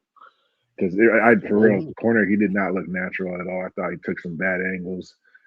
His instincts were lacking. It's like literally like his first year playing corner, though, Nate. Like you got to give him some kind of like, bro, So, like he yeah, can't. but then you can't say he's gonna be the starter next year if that's the case. I'm not Like, saying he's I going to agree. be the starter. I'm not saying No, not you. Okay, He's a projected starter right now. It's because the reason why though, Black, is because look on paper, dude. We don't have nobody. Man, Like at corner, we got a bunch of dude, because we're going off veteran. I mean, that might be the wrong term, but guys who have played right in the NFL, they're not going to go out and name Jermod McCoy right off the rip the starter over Darian Porter. They're not going to do that with Hezekiah Mysis, whoever the fuck this dude is here, respectfully. DCAM, they're not going to do that because these dudes have very limited playing time, dude. Of course, they're going to be like Darian Porter is going to be the main dude because he got significant playing time last year. And the playing time that he got, he held quarterbacks to a subpar 80 rating. You know what I'm saying? Like, he's got some reputable numbers. These dudes ain't never done shit. That's the only reason why he's penciled in. That's the only reason why, respectfully to all these guys. That's the only reason why. These dudes ain't never did shit. I agree with you on that. That's all. That's the only point I'm trying to make. And that's the only point I was ever trying to argue with Darian Porter. It's that, like, Jermod McCoy, like, it's all based off what he can, what he may be able to do. Like, we don't know. Hezekiah Mysis, what he may be able to do. We don't know. We know. I feel like Teron Johnson's probably one of the surefire guys we have that we know he's going to come in and probably be better than Darian Porter. He may even be better than Eric Stokes. He's that good at a slot corner. You know what I'm saying? But DCAM, we don't know because he ain't really played for us at all. You know what I'm saying? He's got very limited roles. And if I remember correctly, he was getting cooked. So, I mean, it is what it is. But like I said, the what's the word? The foam will rise to the top, whatever the hell the shit is. All that shit will rise. The cream will rise to the top, whatever. Come here in a couple of weeks. You feel me? And I think that's probably the biggest room that's going to have the most competition is going to be that cornerback room, dude. So Darian Porter was a 54.4 PFF defense grade. Caillou was a 51.9. The difference is Caillou has 6 pass deflections. Porter had 3. And then Caillou had 3 interceptions. Porter had none. Caillou had 40 that's PFF tackles. though, bro. PFF, everybody knows, take that shit with a grain of salt. I'm going over quarterback passer rating allowed. No, that's not the only thing. That's not the only thing that you graded by, but you don't have to players take it. have good PFF grades, but are no good. No, you got to break it down to. I'm not trying to shit on your take, bro. Sorry, dog. No, you can if you want to, but what I do know is you can take the PFF grade out or whatever. I'd rather have a corner that got 3 interceptions versus none. And I'd rather have a corner that got 6 pass deflections. Caillou Blue Kelly had 3 interceptions, but gave up the highest passer rating in the National Football League out of 160 plus eligible corners. Black. What do you mean? But we're not justifying any of that. They both was equally garbage. No, they weren't as equally garbage. One gave up a subpar 80% quarterback rating, and the other one gave up 130%. Okay, all right. So why did he end up? So how did he end up in the low 50s then, bro? I don't know because that's why he had no pass deflections, he had no interceptions. I don't work for Pro Football fucking. No, because I'm telling you why. Because he had no interceptions and limited pass deflections, bro. And that's all. Caillou Blue Kelly has played corner his entire life, college and the National Football League. Darian Porter's played corner for 1 season. So, I mean, it is what it is. I ain't making excuses. So he had a sub. So what did Darian Porter have? It was like he allowed like an 86 or an 84.2 quarterback rating when targeted. And the only person higher than him was Eric Stokes, who allowed an 81 point something, which was number 1 in football. Eric Stokes had the lowest quarterback rating allowed in football last year, and Darian Porter was only 5 points off of that. You know what I'm saying? So, I mean, I'm just going off passer rating. The only reason why I know that is I just did the NFL little review shit, their preview shit, and they mentioned all that shit. So I didn't know any of that shit neither. I didn't know Darian Porter played that well neither, bro, but he fucking did. I knew I was like, okay, Darian Porter's playing all right, but I didn't know he was sub 80% passer rating type corner, dude. And he was, and that's impressive.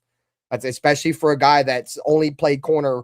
What was it, like 12 games in college and 1 year in the National Football League? So essentially, they're saying his issue is this is what Porter's issue is. Is not the passing rating, which is a good. At least he can cover. That's good, right? Yeah, that's the point. That's what corners get paid to do is cover. No. They get All right, paid. Go ahead. Sorry, in this league, in the league now, they get paid to tackle too. But yeah, I know. His issue He was a good tackler too, though. His issue was he struggled in run defense, tackling consistency, or giving up like penalties. I don't know, but I don't know. I like. With that being said, it's easier to teach tackling than it is to cover. So yeah, tackling is a lot of fundamentals, dude. I mean, coverage is too. But I've said this before. In my honest opinion, you guys can argue with me if you guys believe I'm wrong. I think the 2 hardest positions, or maybe 3 hardest positions in the National Football League to learn as a rookie is probably left tackle, quarterback, and cornerback.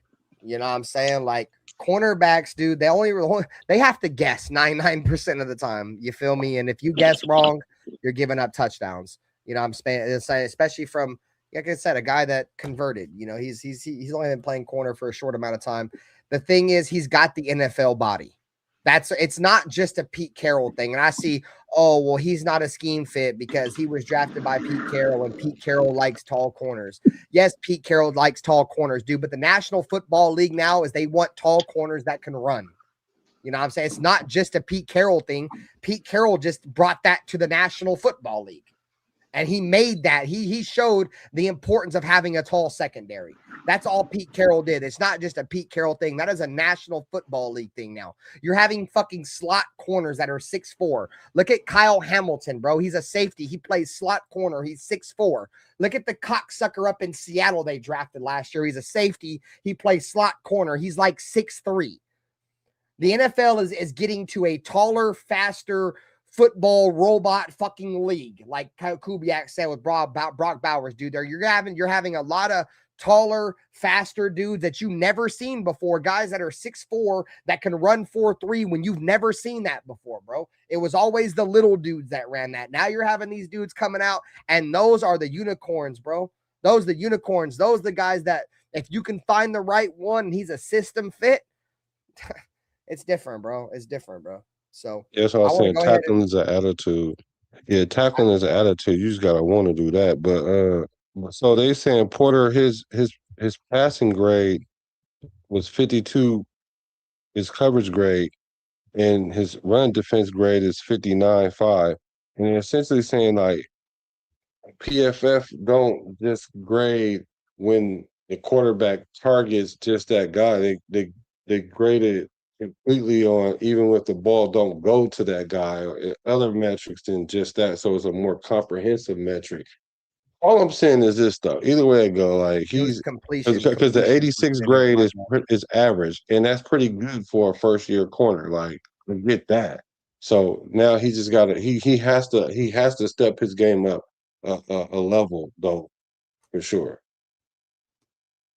And I think he can do it. I mean, we'll see. Yeah. So Rebel checked me with the quarterback rating. It wasn't quarterback rating. I believe Eric Stokes was #1 in completion percentage allowed. So you got me on that. It's all good. I'm glad I got you to correct me, but I knew it was one of them. It's completion percentage. All right, so let's continue to move on. It's 12 o'clock in the morning. I don't want to keep people around too much later. We're going to go over the safeties. Actually, we didn't even do the linebackers yet. We've already covered the course. Go over the linebackers. So we're going to look at the linebackers on the current Raiders roster. We're going to go over, I think, the guys that are surefires to make the roster. Then we'll talk about everybody else. Quay Walker, Cody Lindenberg, he's going to make because of special teams. Just keep that in mind. He's our special teams ace. He's a Pro Bowl special teamer. You have Nakobe Dean. So I think those are the only 3 guys that for sure have a spot right now. Quay Walker, Nakobe Dean, and Cody Lindenberg. That leaves you with Chris Thomas, Xavier Sori, Segun Alubi, Cameron McCrone, Tommy Eichenberg, Brennan Jackson. This guy, Brennan Jackson, he might have a real shot, bro. He's an athletic fucking freak, dude. He's 6'4". He's an animal, and he runs extremely fast. If he can find a way to just learn a little bit of football, he might be special for the Raiders, but that's a story for another show. And then Tommy Eichenberg. So would you guys agree with me that the surefires are Quay Walker, Nakobe Dean, and Cody Lindenberg? Yeah, and we gave Alubi some money, I think, to come over here from the Colts. Not a lot, but yeah, you're right. So who do you think there's going to be? So the competition's going to be between Brennan Jackson. It's, bro, you know, this is the worry position for me with the Raiders, bro, is we have no depth, bro, in terms of starting depth. This is it. We got Nakobe Dean and Quay Walker, dog. And then the talent level drops off significantly. I mean, significantly, dude. It's not even close, bro. So, you know, that's the one thing that worries about me with this team. You know, one thing about me, I'm glad I'm not going in with the expectation that our defense is going to be very good anyway. So even if they get injured, which I hope they don't, and our defense sucks, I think our defense is going to suck anyway. So anyways, yeah, I mean, I think Brennan Jackson's going to have a chance to compete. Tommy Eichenberg, drafted by the Raiders. Obviously, he's going to want to make the team with his brother Cody Lindenberg making the squad. You feel me? And they're not really related. Their names just sound similar, chat. Sorry. Oh, we didn't even do the receivers. That's what made me remember the receivers. Okay, yeah. See, I'm kind of all over the place. Sometimes I need a little bit of direction, so we haven't done them. No, we all missed it. No, yeah, you straight. All right, so it's alphabetical order, so it's probably at the end. Yeah. Yeah, you're right. It's because it's the position by order. It's all good. It's whatever though. I ain't tripping. All right, so linebackers.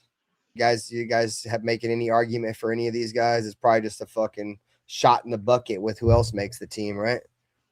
Yeah, I hope we grab somebody. Von Miller? I mean, he's an outside linebacker though. I mean, I ain't gonna lie, bro. If Von Miller was down to come to the Raiders just to rub it in the Broncos' face for the jig, bro, I would snatch him up, dog. I ain't gonna lie. Just to see if possibly there's something left there, dog. 10 sacks a season for sure.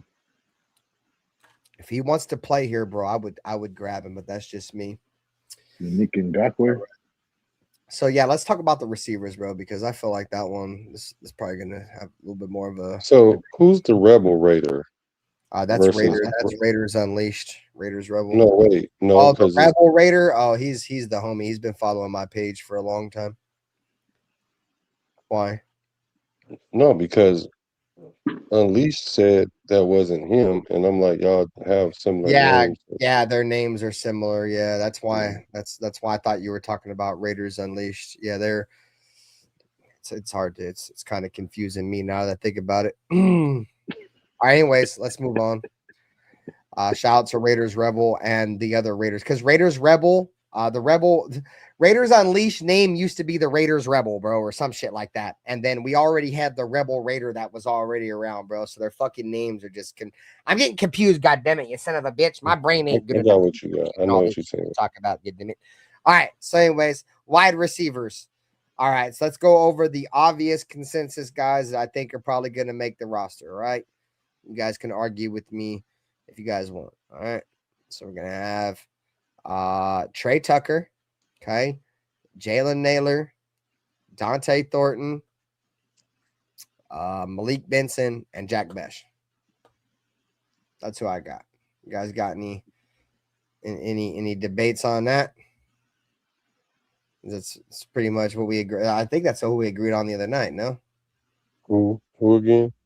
So we got Trey Tucker, Dante Thornton, Jalen Naylor, Malik Benson, and Jack Besh. That's who I feel like is probably going to make the roster.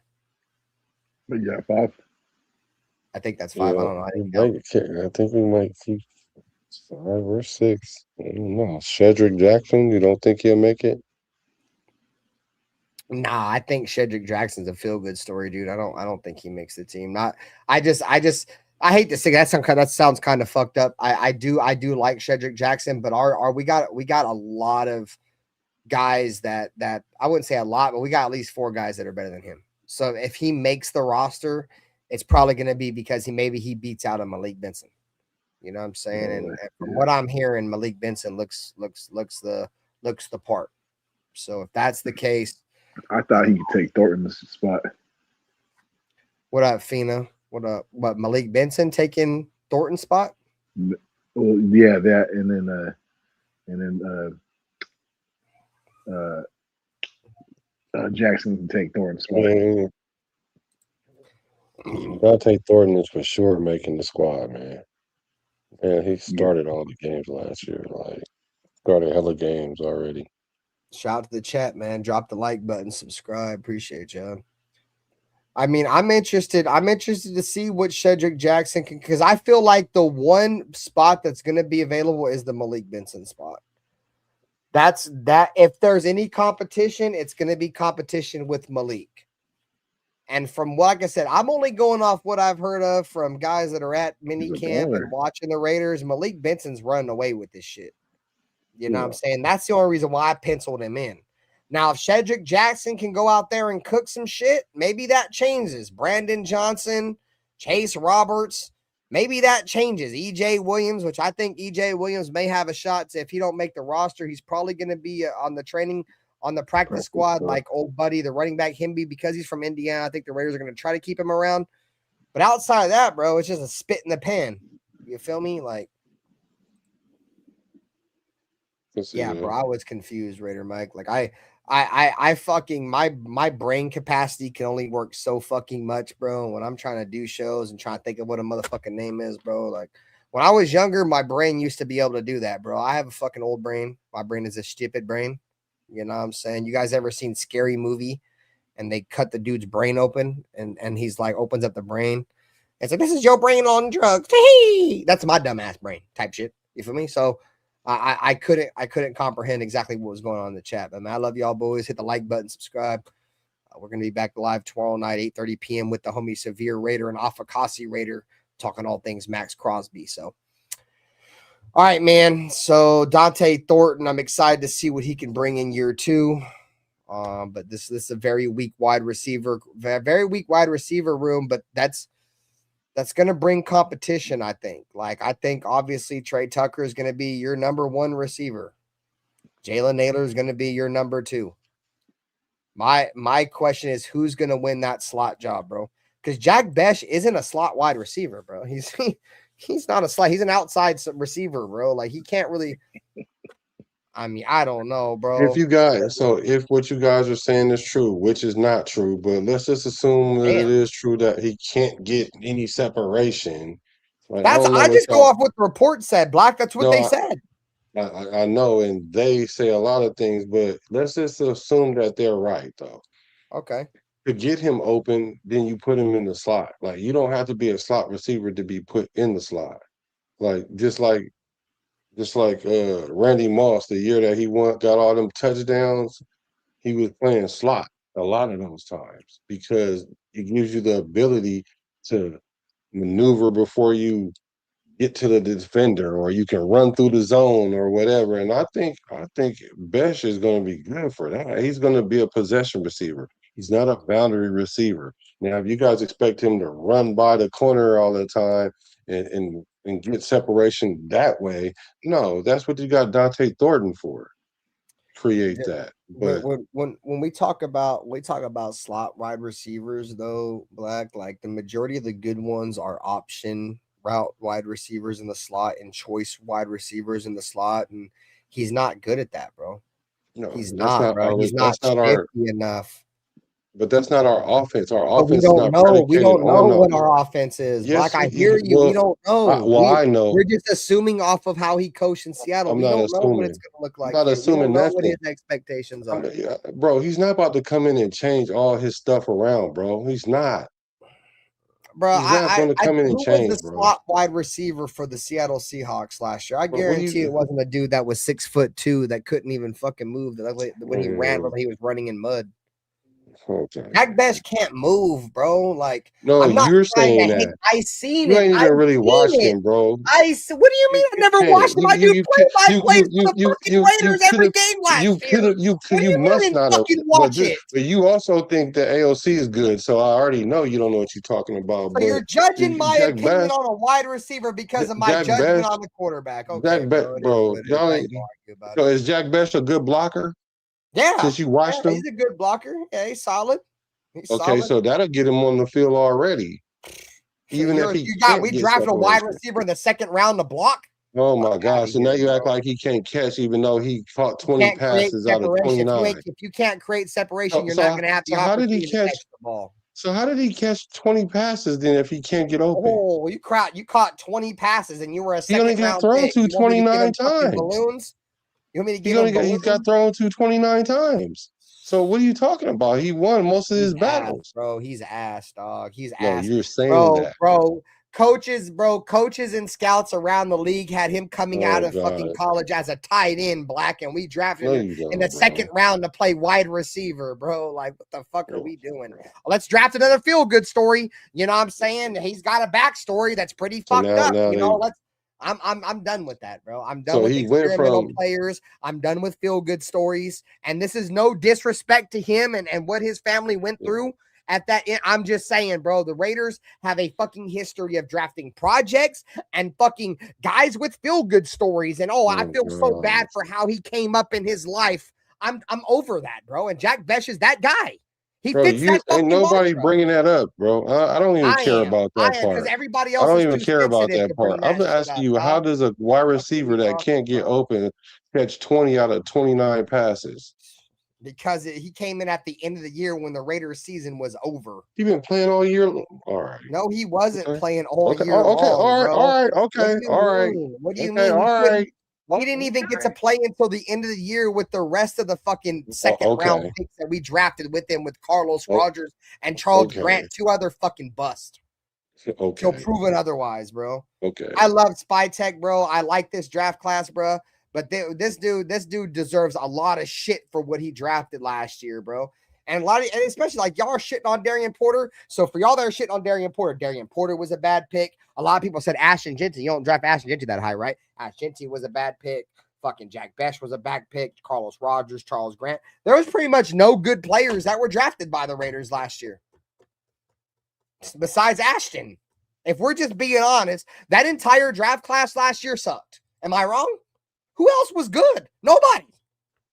Nobody, dog. Jack Best played 16 games last year. Yeah, and there's 18 games. So he played in 16 games, had 20 catches as a second round pick. Bro, our main receivers couldn't even catch the ball. Got busy. I mean, Tucker did his thuggy. Tucker. Swear 700 yards is doing your Dougie. I mean, when you ain't got no quarterback, you got Geno Smith throwing the ball. It's not Geno. You're right. You're right. No, I don't know, bro. I just whatever happens, bro, this year, I just want the Raiders to win some games. We didn't cover the safeties, bro. I'm gonna cover this shit quick. It's 12:30 in the morning. I'm gonna go lay the fuck down. Bonafide guys, I'm penciling in right now. Treydon Stukes, Isaiah Pola-Mao, and I'm gonna Jeremy. So Treydon Stukes, Isaiah Pola-Mao, Jeremy Chin.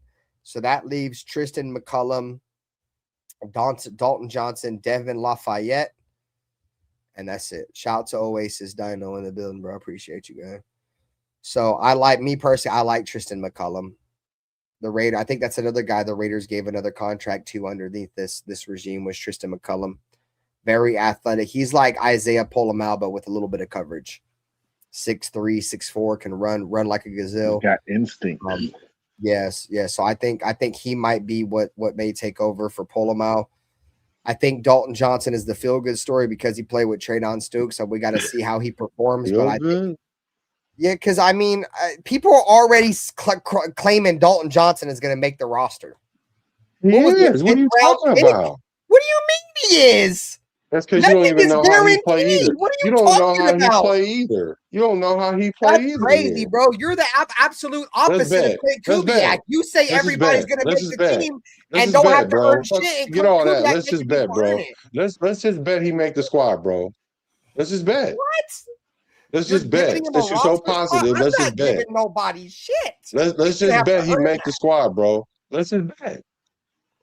Since you're so confident about it and I feeling don't good know, but about to it, just let's crown bet. him making a 53-man roster as a Let's 5th or bet. 6th round pick is kind of crazy. It's not even close, bro. He's definitely gonna I make it. don't know. I'm not You so don't know. surefire Did on they get him him making before Massis? I don't Well, know. they don't even play the same. First of all, Dalton Johnson is a safety, a free safety at that.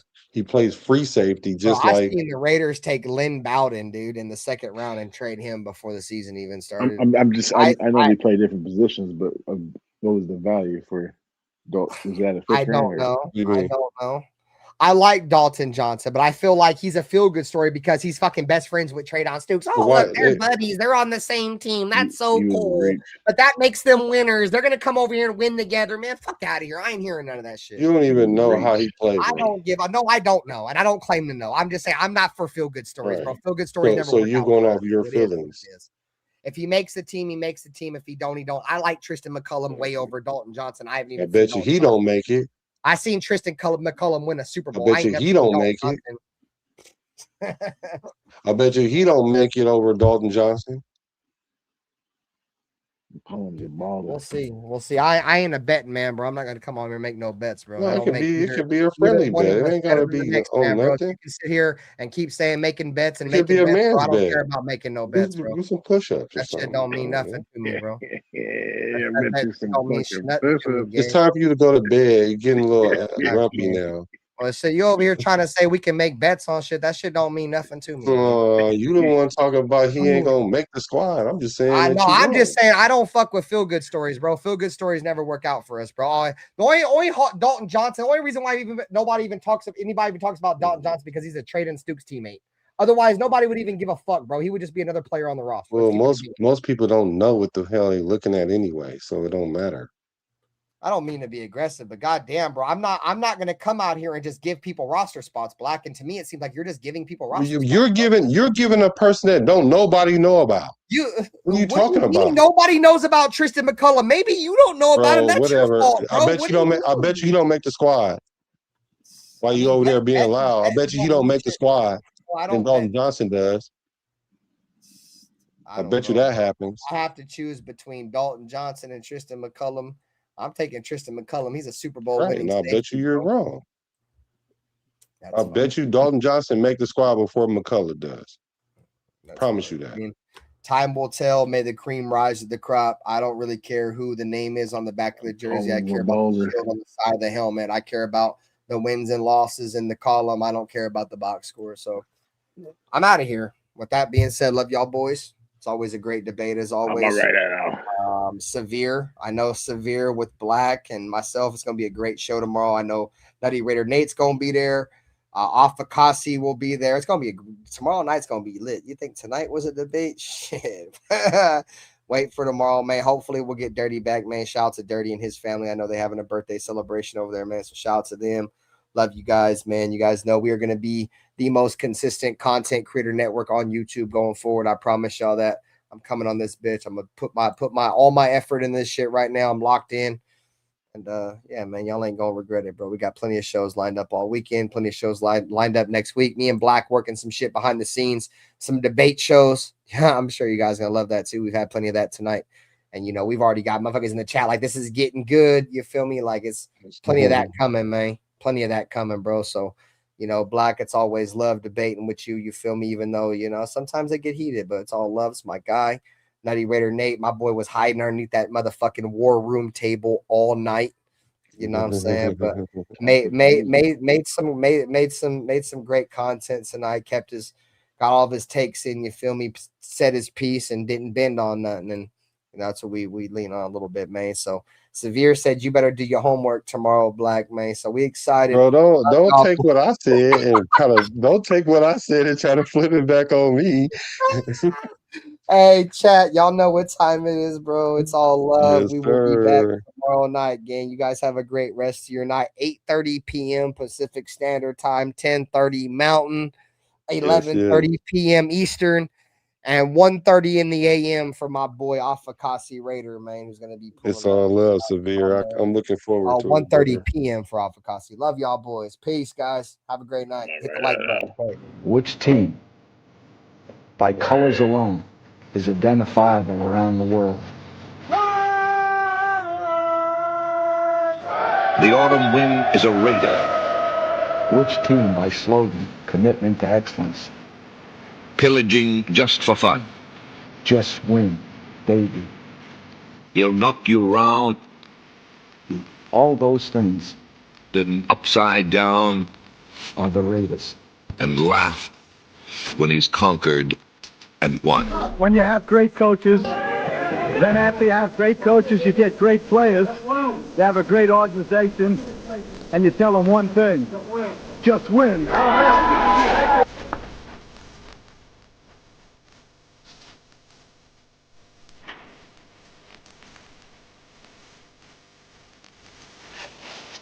He's blown up. Raider.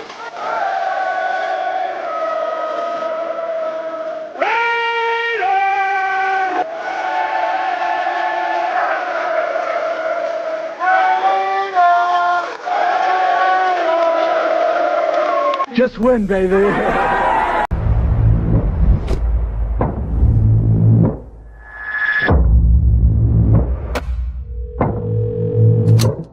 The greatest offseason for a single team in NFL history. Raiders not only have the number 1 overall pick, they have taken every single round of the draft. Welcome to the dark side, my friend. Let's go, baby. Raiders select Ashton Jenkins. Bowers made the catch. Reached the 5. Touchdown.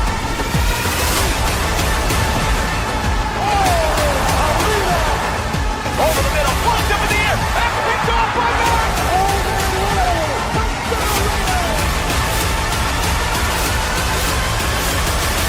The greatness of the Raiders is in its future.